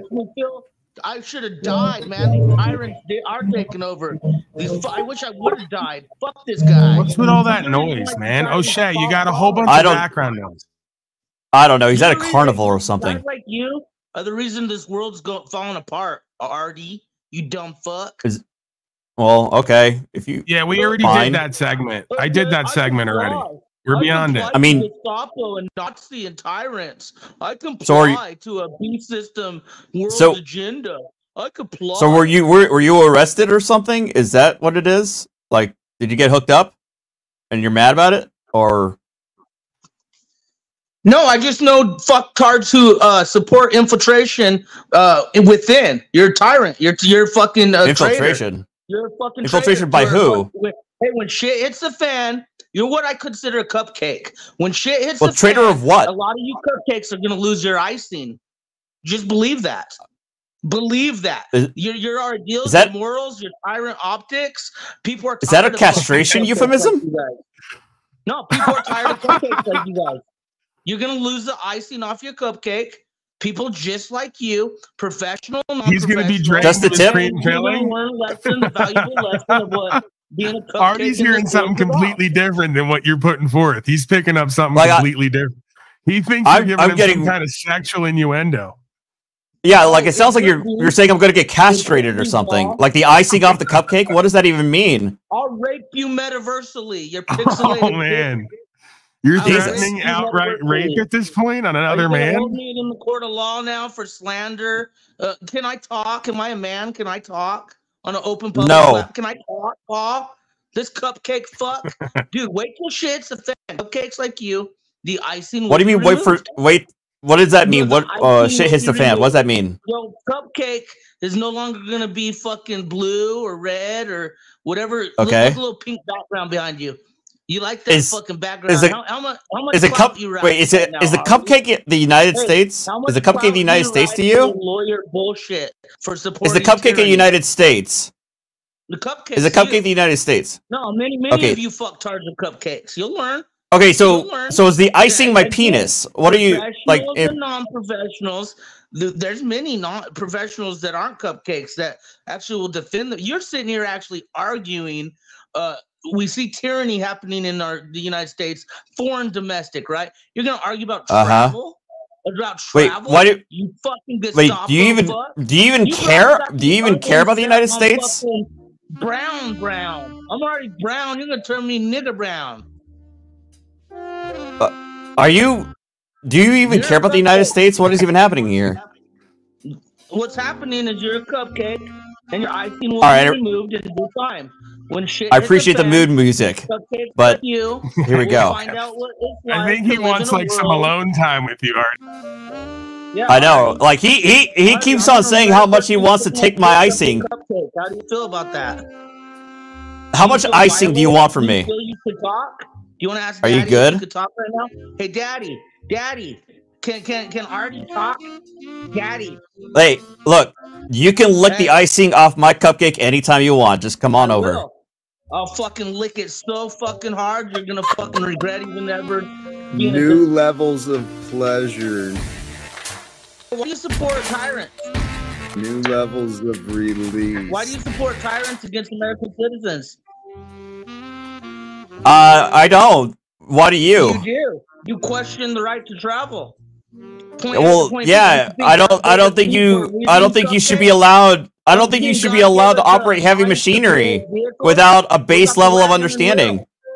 You think I should have been fucking ticketed for a wagon and wheel horse carriage? Can a wagon and wheel explode in an accident? What if I had dynamite in the back of it to fucking work on the land? I'm a farmer, not a cupcake like you, who got the oven set for Americans, who will fucking What even is Gestapo, who will use your professional lawyer bullshit for clout, right? Pogo type clout. You know what Pogo is? Yeah. Right? We know who you are, Artie. Privately What the hell's owned, Pogo? government operated, and hence why you came on here. And I'm an agent. Oh no! Yeah, I'm an agent. You're just a faggot-looking Rick Steiner, fucked-up-looking cupcake. A little weak. I mean, like at least, hey, look, at least I put my face out on the internet instead of you having a zebra icon. My face is everywhere. You know what? We could actually find your turn on your camera if you want to. If you want to compare looks, turn on the camera. I want to know who's going to be licking my icing, so I want to see if you're at least, more than a butterface. All right? Show us your face. We want to see your face, brother. Let's move on, Snafu. You're dampening the mood. I want to see your face, Snafu. It was a warm, sexy mood there for a second, and you're trampling all over it. So let's just move on. And I'm listening to this guy, and I'm like, "Fuck! I wish I would." You're in the hospital. Well, that actually makes sense. Yeah, he's dying. He's dying, and he's very angry and bitter. So this is how he kind of copes with that. And I'm like, I wish I would have died. We're here for it. Society is fucked. We got cupcakes like this guy. We are fucked. All right, give me the final word, Snafu. Yeah, give me the final word, Snafu. We got to wrap up. Pogo optics are high, Mr. Artie. Your icing will be removed in due time. Oh man, I can't wait.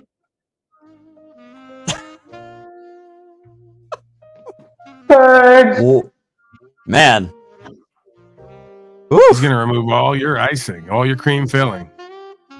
Right? Gone. All right, give me some final words, people. Let's go around the horn here. There's always tomorrow. We'll be back. All right, Artie and DeFreak, completely unwilling to do anything on the ground, do anything manly for rights and freedom. Just always take the safe route, like a corporate beta male, inauthentic.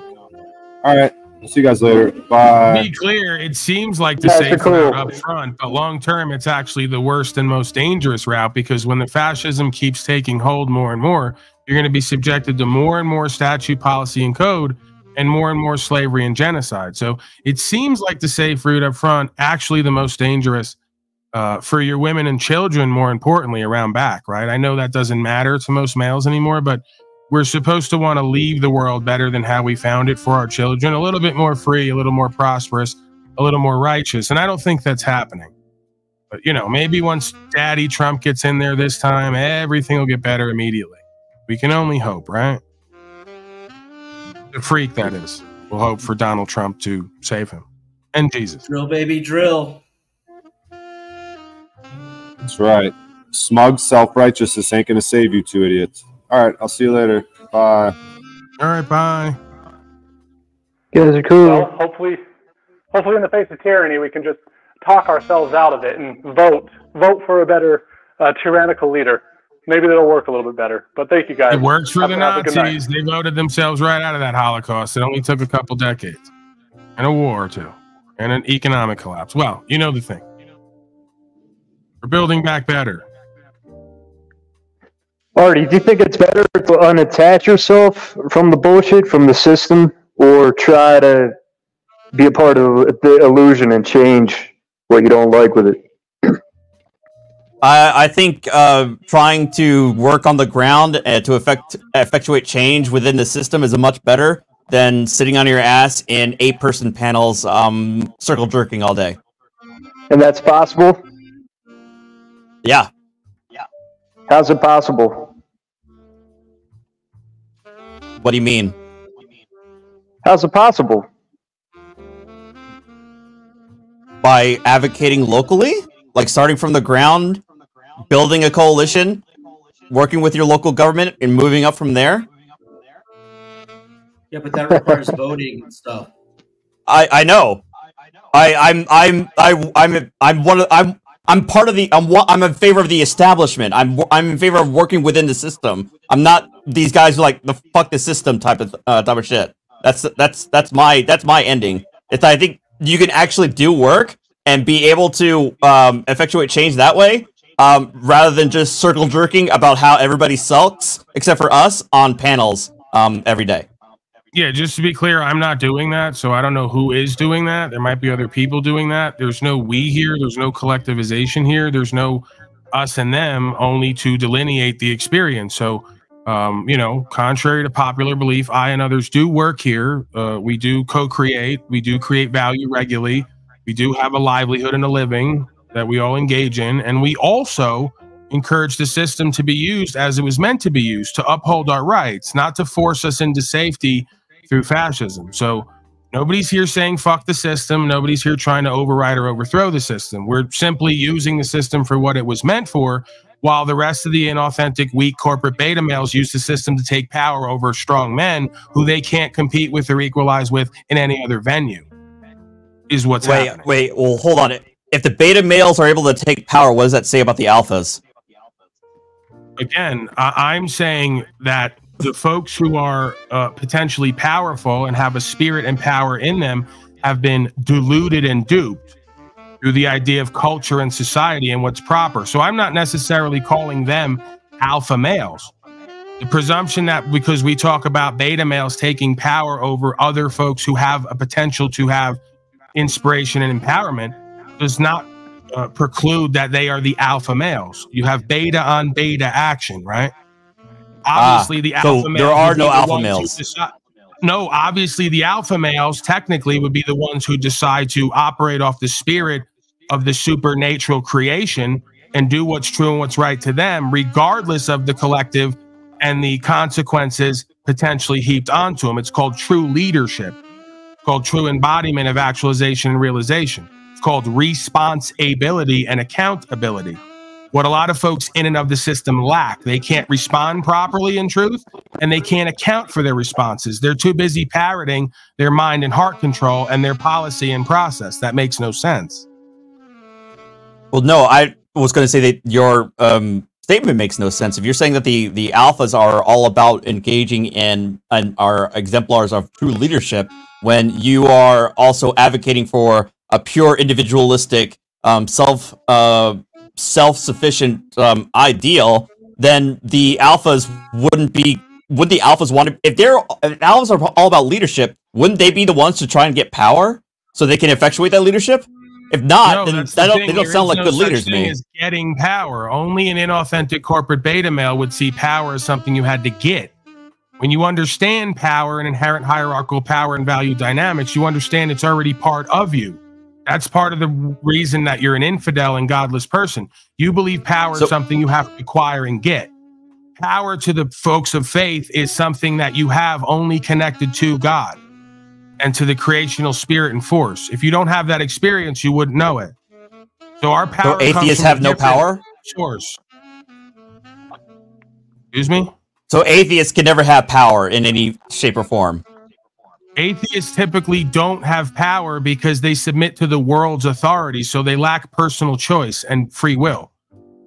A being who believes in something outside of themselves and the world, a creational force or spirit that works in the world but is not of it, they submit to that power. So it makes them unable to be manipulated and suggestible to the powers that shouldn't be in and of the world, right? Can't the religious person also succumb their individuality and be part of a collective? Yeah, the collective is quote unquote God's kingdom as it's described. I'm not a religious person, but I will use the scriptures and the religious language to communicate an idea in consciousness and awareness, if that makes sense. So what they would describe as a kingdom of heaven is a communing with a higher sense of self where we do what's true and what's right under God. And we forsake the consequences in and of the world, knowing that this world is run by another collective. It's called Shaitan, and it's legions, right? I'm just giving you the archetypal religious language. And again, I see why it's used from the beginning of time, because it tends to have some validity when you overlay it with the psychology and sociology, right? The clinical psychology and sociology. You have folks who are being avatared by their subconscious. Their subconscious has been programmed. So they're essentially demonically possessed in hordes and groups following what folks before them have been following, aka a curse unto the 10th generation. So you have like 10 generations of slaves who don't know themselves, don't know objectively what's true and right, and continue to follow what everyone before them has done, which of course has led to nothing but the worsening of the individual's God-given rights, property, freedom, principles, values, sense of self-worth, and self-respect and personal choice. And we could go on, right? It's like Maslow's hierarchy of needs with an overlay of religious language. Yeah, and I think it's also a flow of the energy. You know, free will is only a potential. It has to be actualized. It's actualized through what we manifest here in the physical universe, right? So just having free will means nothing unless it's actualized. So to get to that step of actualization, you have to have all the other foundational elements too, that hierarchy. Right. You essentially have to, at all times, as much as possible, come to a conclusion and a decision outside of someone else's coercion and duress, which, of course, is the antithesis of modern day culture and society. Most folks only exist at this point to do what others tell them to do because they say it's true and what's right. So most folks, by proxy of that dynamic, are unactualized and unrealized. They've never really made a decision of who and what to be in their life outside of what the collective has shown them and told them. Yeah, the bandwagon fallacy, right? You know, everyone else is doing it, so it must be right. I should be doing it too. All right, cover your face, take your treatments, submit all your property rights, just pay the tax, 30, 40%, just lock down, just forsake your business and your livelihood because, hey, everyone else is doing it too. Completely unactualized and unrealized, completely decadent and decayed and completely disempowered. Comply to the illusion. So wait, so there's no possible way that somebody can come to the conclusion that, okay, maybe taxes are valid in terms of their usage and how they're applied. You wouldn't pay them if you weren't quote unquote forced to. You wouldn't get up every day and elect to give 30 or 40% of what you create away to someone else. I know you wouldn't. Yeah, no, I wouldn't. Right. So you already proved right there that it's through coercion and duress. The only reason you do it is because you believe you have to. You wouldn't make that determination on your own, and you have to. I believe it. I believe I have to, but I also understand why I have to. Yeah, right. And I accept that I have to. It's like you have a daddy and a mommy. They told you what you're gonna do or whip you, and you understand why because you're their property. We get it. No, the county clerk does not own me. No, they all own you. They're going to tell you what you're going to do and not do, and you're going to follow it because if not, they're going to spank you. And your world is fear-based. Your reality is fear-based. You only make all your decisions off of a basis of fear or not fear. Wait, are you an anarchist? This sounds like an anarchist talking point. Again, what it sounds like and what it is oftentimes two different things. It's based on the perception of the viewer, the perspective and the perception of the viewer. Doesn't sound like anything. Why can't we get to what it is? Well, it sounds to me like you. It sounds anarchy to you, Artie. Anarchy to me is about a term you just used. What is anarchy to you? Anarchy is the non-existence of any overarching state institution. It's not true. You're wrong right off the bat. You guys keep repeating shit you've seen and heard from other places. You keep repeating shit from echo chambers and your watering holes, and it's not the reality of what the rest of us think, or the etymology. Okay, then you tell me what anarchy is. Anarchy is the absence of masters and slaves on the equalized perspective. There will always be rules and there will always be a master because this is a created universe and there's a creational force and there's a universal law. That is what governs the individual in conscience. Okay, so then who? So wait, so there is a master in anarchism? Who's going to be the external mechanism to make sure that everyone governs themselves? That's where it gets crazy and scary for guys who are fear-based because you don't understand inherent hierarchical power and value dynamics. What is inherent hierarchical power? What the hell does that mean? It means that if you did away tomorrow with this externalized force of government that lies, cheats, steals, kidnaps, and kills in order to keep order, we would still have the same process going on outside of uniform. It would just be locally based. No, I think that's a pipe dream. It's a pipe dream because fascism is so profitable and there's so many slaves willing to pay for it and buy into it. No, I think it's the problem that you're going to have is that eventually there's going to be a breakdown even of the local institutions because there's eventually if somebody can somebody realizes that they can do what they want without any overarching repercussions beyond their own personal strength and their ability to fight back, then you are going to have groups of individuals taking advantage of the rights of others. Our modern day police force and government. Did you not know this? Yeah, but there's also, we have the ability to oversight. We have the ability. There's a thing called oversight. No, there is no oversight. There is no oversight. There is no oversight in anarchism. Artie, you're delusional. Because the human condition exists, humans are not meant. Because the human condition exists, humans are not meant to govern other humans, because the dynamic you just described is exactly the ends our government and policy enforcement has come to. They're accountable to humans are not meant to govern each other. They're accountable to nobody and no thing outside of their own power and the power of their group. Individually, they're nobody and nothing, and they wouldn't do anything they do in their groups with their legitimized system of illegitimacy. What are you saying? I don't know where you get this idea that angels, they're not fit to govern, because when they get together in groups and have unchecked power, they wind up being corrupt and absolute in their corrupt power. We know that. So government is never to be trusted. Yes, so it's necessary. Because it can never. Listen, I'm not arguing that cosmically, objectively, the reason government exists is because people like you and the rest don't understand themselves in this universe or how to govern themselves. No. So we need the necessary evil to teach us how to do that from inverse logic and inverse simulation experience. But in a world where everyone understood right from wrong and chose to govern themselves and create resolution and remedy with their fellow man and forgive trespasses, it would not be necessary.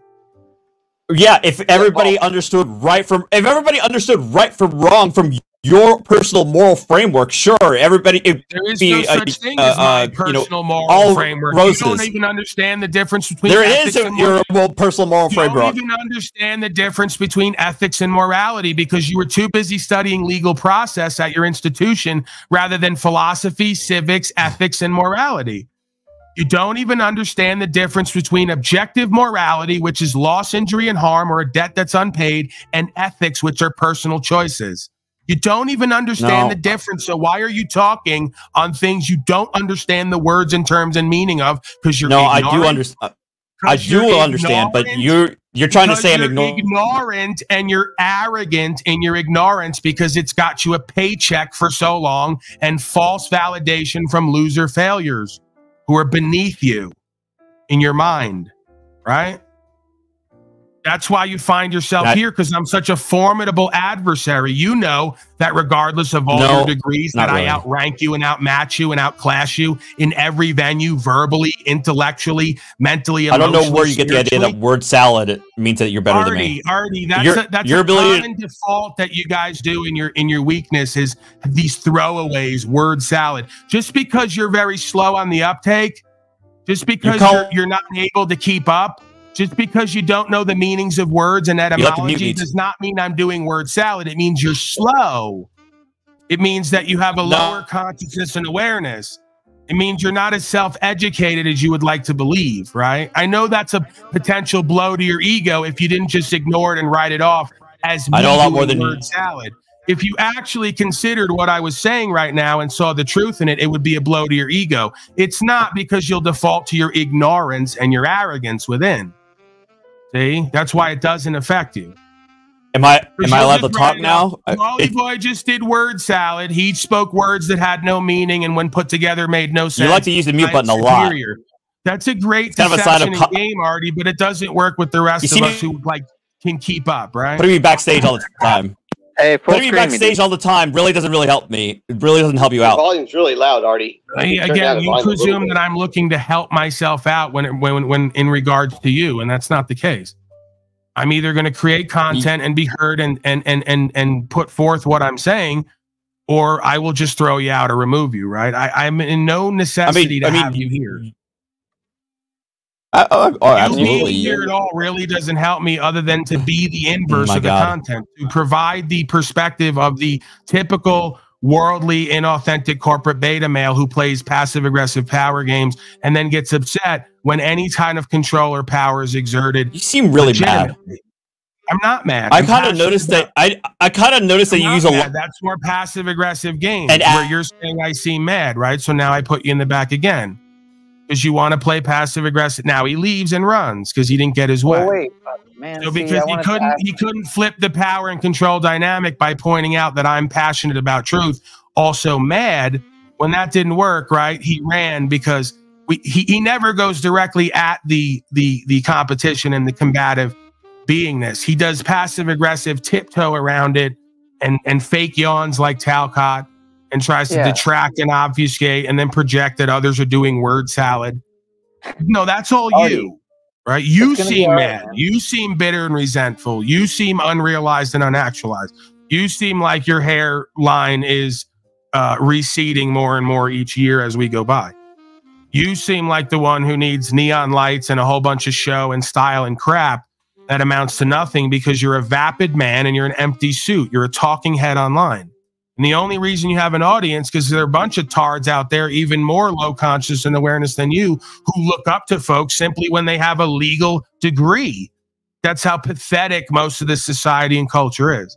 That if you go get a piece of paper that says, I'm officially indoctrinated, mind and heart controlled, a whole bunch of other rabble slaves will look up to you immediately. That's literally where we're at in the fascist state. So it doesn't elude me. It doesn't preclude me from, putting forth who and what we all are and commenting on it, or just allowing you all to be who and what you are and surrendering in faith, right? I don't need you all to change for you to be better for yourselves. You'll either do that or you won't. If not, you'll be subjected to everything that extends off of your conscious and awareness or lack thereof. If you think, feel, and act thoughts and feelings and actions of a slave, you'll be treated like one the more as time goes on. You fail to think freely and individualize and actualize and realize and come to know yourself and what the meaning of being human is. If you cease to do that, you will only suffer and then die. I'm totally for it if that's what you have a will to do in this life and this creation. It's just not mine. That's all you need to understand.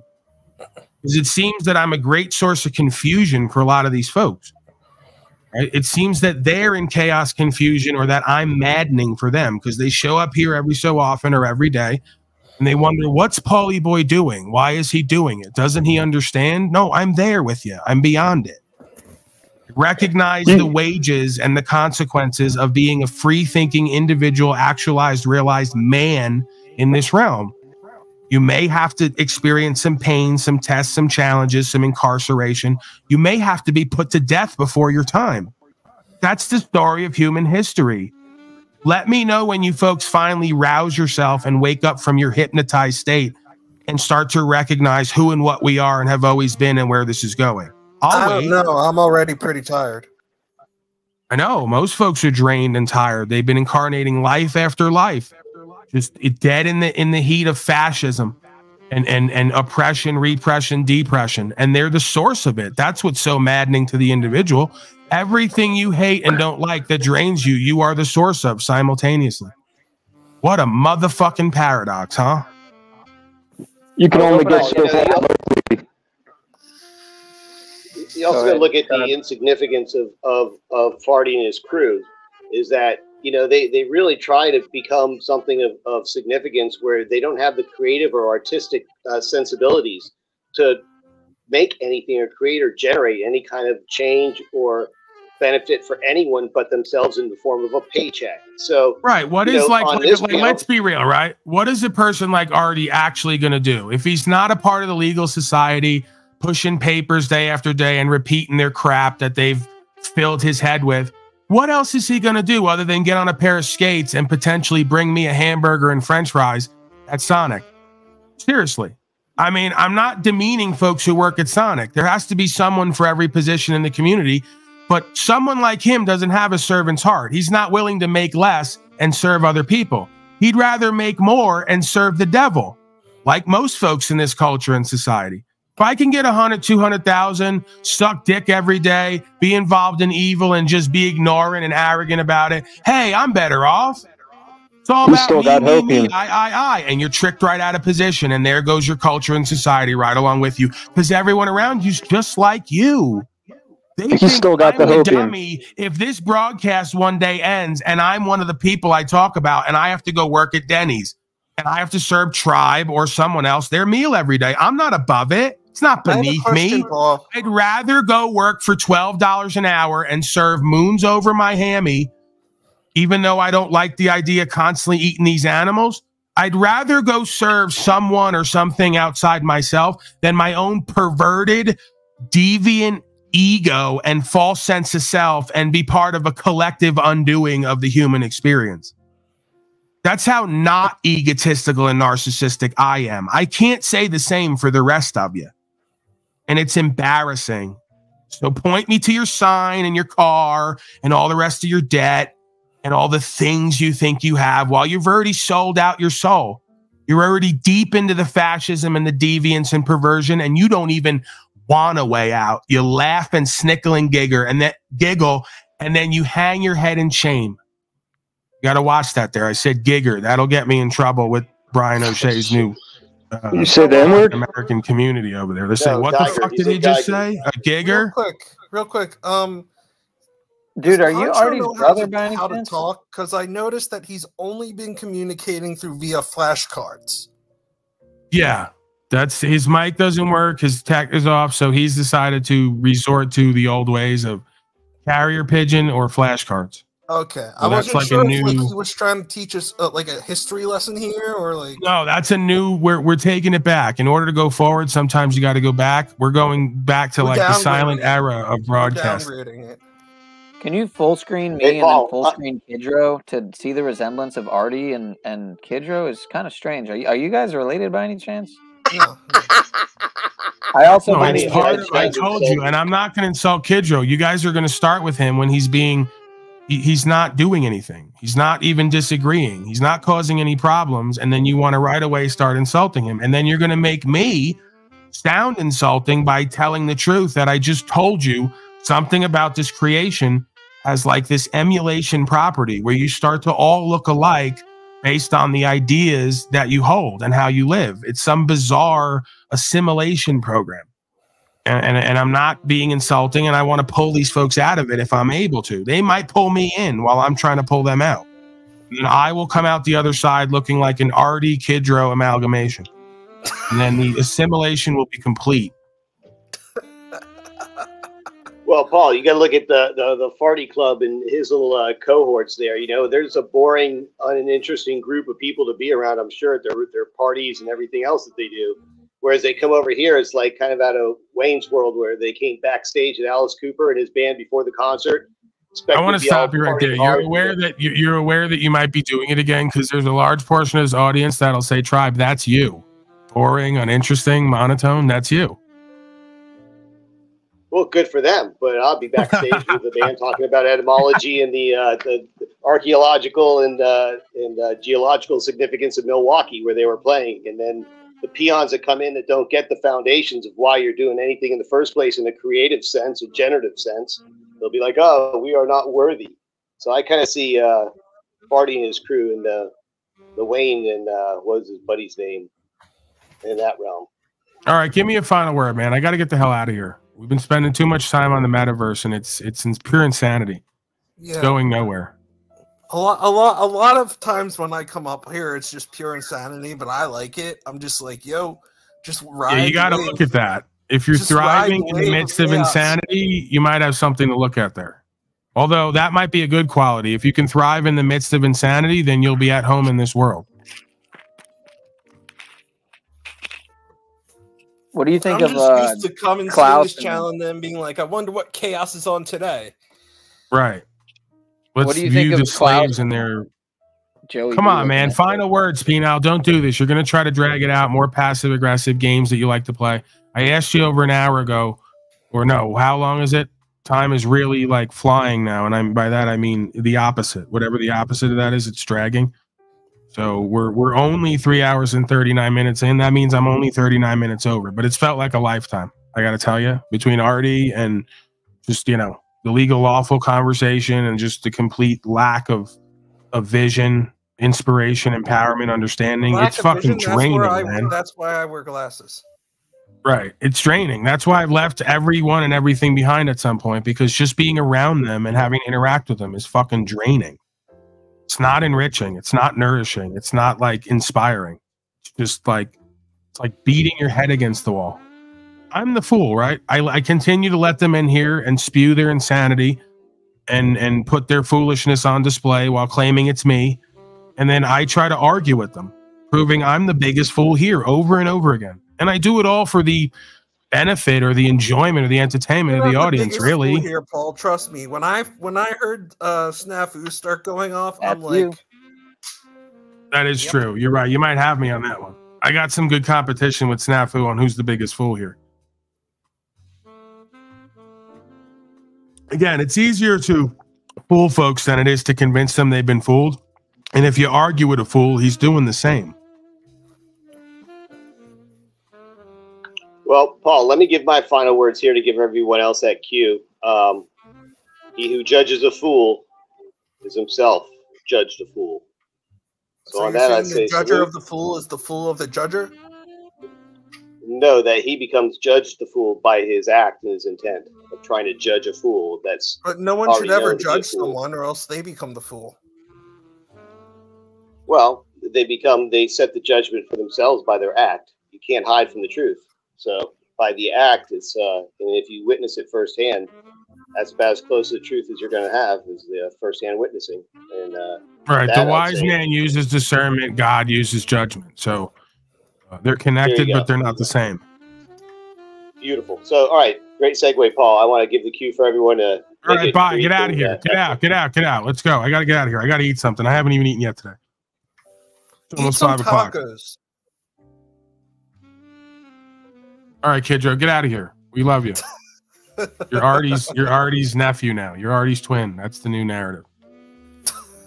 So tomorrow, I want you to come back and just pretend that you're Artie. Just do the whole broadcast as Artie. I need cats in order to do that. I also need a giant neon sign and a law degree. Great broadcast today. Well, then give me shit, man. DeCastro's already up to like 50K just for getting locked up. I've done that over and over again. No one gave me shit for it. So immediately right now, here's our paid sponsorship, right? Like I heard yesterday on the classic music. I ride through the mountains now and I listen to classical music. I must be maturing. I'm softening in my old age. This broadcast with the asylum participants is listener supported. Thank you for being here and tuning into the sounds of Unslavia. Listening to Paul's broadcast. Right. The guy must have said last night, like, listener supported like 15 times in 10 minutes. They're really desperate for cash up there. They're like, this fucking music and this broadcast is listener supported. If you wish to donate, there's 5 ways that you can do that. And they just went down the list every 10 minutes. So folks are hurting nowadays. All right. Economy's bad. Inflation's up. Unless you bought silver or cat coin or did anything I told anyone to do over 2 years ago. Peace out, Girl Scout. Thank you, sir. Get the hell out of here. This broadcast, along with Chile de Castro's relief fund from jail, his attorney fund, are listener supported.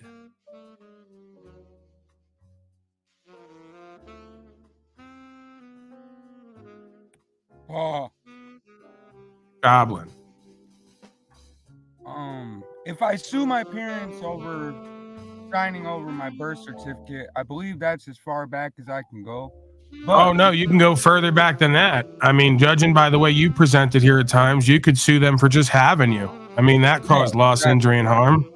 Yeah. You definitely have a claim there. Yeah. And my question was, even if I do that, well, I know it sounds insane, but if I do that and they award that, am I still able to challenge that system if I've been removed from it? You're not removed from it. You're just you're realigning yourself and your perspective with it. There is no removing yourself from it in a sense. You're just creating the distinction that, hey, I have a person. I use it to do corporate business. I have a citizenship. I use it for benefits and privileges from the U.S. corporation. I am not the person. I am not the citizen. I have those things for beneficiary purposes, to benefit from them until they become a detriment to me. At that point, I drop them. They are tools. They don't define you. You're not in it. You're not of it. You're part of it in the sense of it extends off of you. They're tools and extensions of yourself. They are not who and what you are, and you're never completely in it, and you're never completely out of it, if that makes sense. It does. I appreciate that. I hope you have a good day, man. I appreciate you, Goblin. So yeah, we kind of got to make the distinction in our mind that the majority of these things are tools or extensions of self. They don't define us, whether we're in the venue and using it or we're out of the venue and not. Right? It's like putting on a hat and taking off a hat. Go ahead, Snafu Snaps. You're flashing like a madman in the back. You would have brought me up before you let him go because you told me to find timestamps and this and that. And last night, not only oh, here we go. No, I put it in your chat. Last night, Goblin was talking shit, saying you have not taught anyone anything. Okay, you don't show anyone anything. And again, they were talking shit about you, how you do your channel and what you do. So Goblin, you dumb fuck. 1 hour, 48 minutes. It's on Tommy's fucking channel. I just put the timestamp in your fucking shit. But last night, Goblin was telling everyone how you have not shown anyone shit. And again, he was going on the trail of. He's entitled to his opinion and perspective. If that's his perspective, he told me to come with timestamp, this and that, and he did it again last night. So fuck you, Goblin. Even on my deathbed, the crew's watching all you scamming little fucks. Well, there you go. Even on Snafu's deathbed, he's dedicated to presenting the truth and not defending the enslaved one and Unslavia, but coming to the defense of the honor and dignity. He's defending the honor and dignity of the enslaved kingdom. And he went into detail how you don't teach anyone shit. Goblin did. Well, it's kind of weird. If I don't teach anyone anything, why did he just ask me questions to learn? That's why I was like, fucking damn. He just left because I got the time. Listen, you know what? I'll meet him. I'll meet him on that claim. I'm not capable of teaching anyone anything. That's clear because I've had to speak the same thing over and over again thousands of times for folks to even begin to consider it. So he might be right indirectly. It's not even possible to teach anyone anything in this realm. You can just show and speak. If they get it, they get it. If they don't, they don't. That was just the tip of the iceberg that came out of Goblin's mouth during the stream. That's all I'm saying, Daddy. So, anyways, okay. I'm out. I'm out of hospital. Fuck you, pedo pogos. Well, I'm going to choose to not live in anger and hate for me, regardless of what anyone on here in life says about me or projects onto me, especially if it's not true. I'm choosing that for me. No. These guys say a lot of shit about everyone, not just you. Oh, wow. If it's not true, then who cares? I'm not going to let it poison me and my body. Nope, I'm done poisoning me and my body and my life with the toxic projections of others that are untrue. It doesn't serve me. Video time stamper there. All I know is all right, I got it. We're done. I'm done. Tomorrow, I'll bring it up tomorrow and I'll play it. But I'm not going to. I will not choose to feel some way about it. I just thought it was funny. He'd ask you for advice. When just last night he was saying you got Jack Talcott man to go see. I'm sure he's on still. Z, someone go holler at them. Go get them to change. Go get them to figure out the error of their ways if possible. I'm done with them too. So I'm gonna go ride around, get something to eat, look for land, and live my life to whatever that consists of. Are high, and to freak, you're fucking fucked hard. Right. Are you gonna be here for my birthday slave day celebration, Snafu, which is 13 days away? We will celebrate the 35th day of the enslaved one. Yeah, I never thought I'd make it. If I'm not dead, I'll be here. I'm going to throw a party, but you got to bring something. You could bring that clip maybe. Everyone's got to bring something to the party. You can bring that clip. We'll snack on that. I think it's good. All right. I'll bring something worth it. I just got to think. All right. We'll talk to you guys later. Fuck you, you freak. I'm even thinking about having Jack Talcott host my birthday bash celebration. My born day / birthing of my corporate person day celebration. We celebrate the day that I was brought into existence as a proclamation, as a prophecy, as the wizard says, Jeremiah 1:5, formed in the belly to be brought forth as a prophet unto the nations to differentiate legal and lawful and a whole bunch of other things, it would seem. Born into a spell of illness. Don't forget that one. Right. Spell the whole thing. Jeremiah 1:5. It's there. I can see that, oddly enough. Yeah. And also the person too, right? The corporate entity, the fictitious entity that was created for us to do magical fiat business, just to exist. Fascinating. All right, get the hell out of here. Freak, you're done. Freak is done. You know, you're so done right now. Get out. Come on. I love you, but get out. Seriously. Yeah, Artie, come back next time. You know, don't run. Just stick Artie. around. Fuck Artie. Artie can fuck himself. He's a fucking infidel slave, coward, weak bitch, liar. If he's okay with me feeling like that about him, because it's true, not because I feel that way, because it's true. That's the sentiment. Right? I'm centered in self, and my mente is telling me that those things are the case. Now, if he can compel me to think otherwise, I'm willing to listen, but still no, still nothing. I've thought about it. I've sat with it. I love Artie. I care about him as a beingness, but he's so smug and smarmy, an anti-Christo. Okay? That's the only way I can put it. He's just so deviant and worldly and nihilistic and focused on his own personal gain and aggrandizement. His non-personality, right? Like every one of these guys who have no other career or no other talent or skill or ability other than sucking Satan's dick for a paycheck, they come on YouTube and all of a sudden they're a star, they're a personality, they've got something to say. No, that's not me. Quite frankly, yes, it is. But not for the same reasons, okay? I just lack ambition and motivation and will. I never wanted to be or do anything in this life. So it was perfect for me that I was fit to be a broadcaster. That's my talent and ability and skill. The word of truth, communications, intel, intelligence. That's where I thrive. But yeah, pretty much not fit for anywhere else in this world.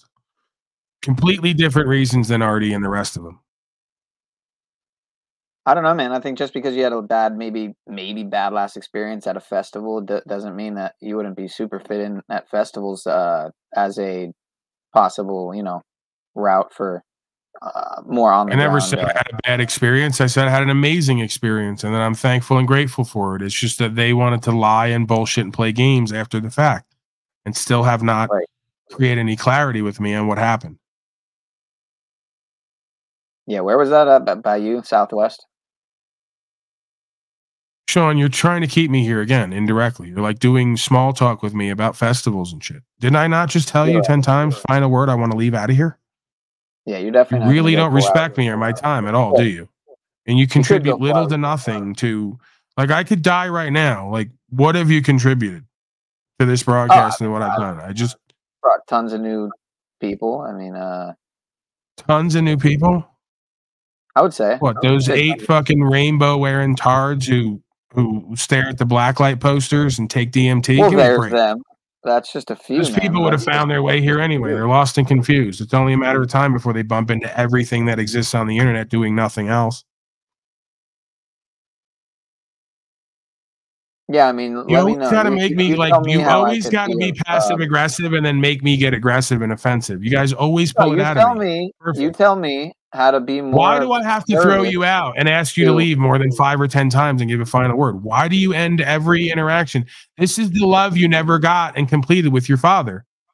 This is what you all do. You have some unresolved thing with your mother and father, and you project it onto me. You transfer it. It's transferred onto me. Like, daddy, love me. I passively aggressively don't respect your time or your wishes. Just love me and talk to me. I'm like, no, Sean, I love you and care about you, but I got to move on with my day. I've had enough, and you're not respecting that, and you're not. It's like indirectly showing you don't love and care about me the same way I love and care about you. Like how I tell you stop doing 12-hour broadcasts and falling asleep online. It's not a good look. Like Christo says, you do the opposite. You try to keep me online for 12 hours and destroy myself, my broadcast, my body, and quite frankly, whatever's left of my credibility and reputation. And I haven't already actively, willfully destroyed myself by acting like a complete clown here half the time. You get what I'm saying? Just let it go, man. All right. Yeah, the freaks wanted me to eat a dick now and stuff, man. All right, the freaks. Yeah, see what happens. Get out of your imagination and your, wishful thinking, sir. Please.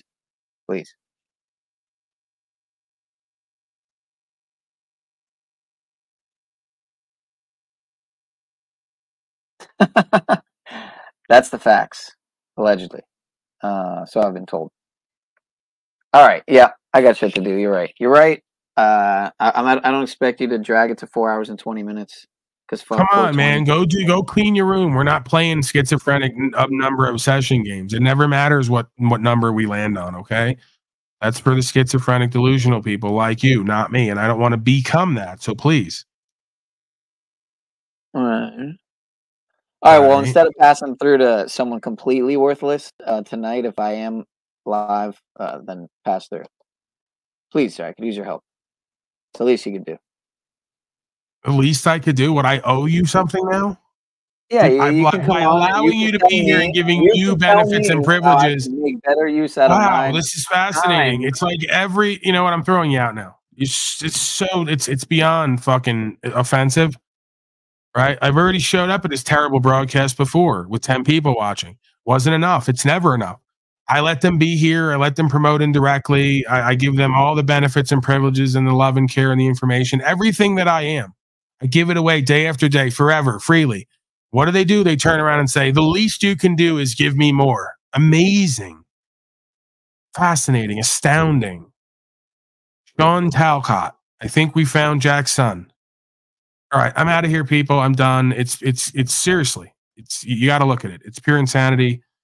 It's complete personality disorder and dysfunction on all levels. I'm not just saying that because that's me and I want to say everyone else is that, because it might be that also. Let me be completely Hank with you and candid. But seriously, we got to look at this. Something going on here. Something bigger going on here. Talcott was right. God or the devil's using us. And it's a mirrored inversion. Okay? It's a perception deception. An inversion diversion. Man, that jazz music is nice. I got to incorporate that more here.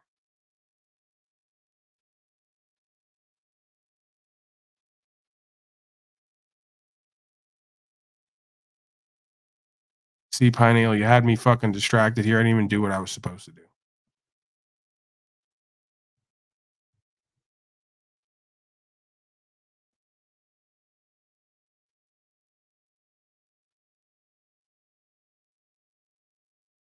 All right, I'm signing off. Moment of silence for all the pathetic slaves out there that continue to vote and pay slave tax, and sell out their souls and their power and personal choice like the freak and others. Yeah, we salute you. Takes all kinds. Really, there's a couple kinds, I think. 2 kinds. Yeah, it takes all types to make this simulation work. Please remember that Unslavia and in the broadcast of Unslavia is listener supported. Okay, listener supported. Go to I'mAslave.com. 5 different ways to contribute and support. If not, I'll see you folks next time. Mazel from out west. Back tomorrow, as always, 12 to 3, MDT.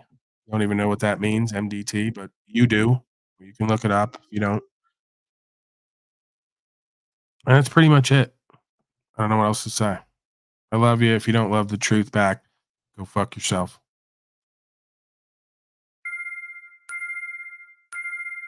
Oh, really? So I love this game. Oh, really? So we have like corporations running around calling themselves policy enforcements, municipal corporations, municipal courts, and they're doing their own thing. But you're watching me, someone's watching you, and someone's watching them. And they're watching me do nothing wrong over and over again. Continue doing what I know is true and what's right with a conviction in my heart, not doing anything unlawful. Your policies and codes don't matter to me jurisdictionally. And I look forward to a day that comes where you just cut all the bullshit with yourself and everyone else around you. I just may be one little piece of a bigger story here. That's fine. I'm in my lane playing my role and position. Paulie Boy's like a modern day folk hero because he just sticks to the same story and keeps doing what he's going to do. And we get him alone. He don't change. There's a bigger program and plan happening here. What they call the white hats. Yeah, I'm one of them. Nice to meet you. There's a standard of truth that has to be hit here if you want my respect. If you don't hit it, you don't get it. Everyone knows where they stand with me. Knowledge of self is knowledge of the universe. I don't need to know other slaves who don't know themselves to know myself and therefore know them in the universe. You got to do and be something to get it. You don't see where the self-control, the responsibility, accountability is at? So I love this game. Nobody's going to bullshit me with their excuses. I've been as low as the lowest life out there. So you're not going to bullshit me. If I could make transcendent, transformational change in myself and in my life, well, then anyone else can do it. This is about self-reflection, self-awareness, self-insight, self-actualization, self-realization. If you want that, you'll get that. I'm not on some egoic timeline here. You know, and life is what happens in between making plans. So, you know, I've been planning and hitting goals on certain levels within myself and outside myself. At a certain time, 3 to 5 years from now, right? When I'm in a different situation, I'll have different opportunities, I'm sure, come forth. An option. If not, oh well, I surrender that as well, right? Love who and what you are and what you're becoming, and your fate, right? Your path in life. So do your best to choose a fate that you can love. God of all media.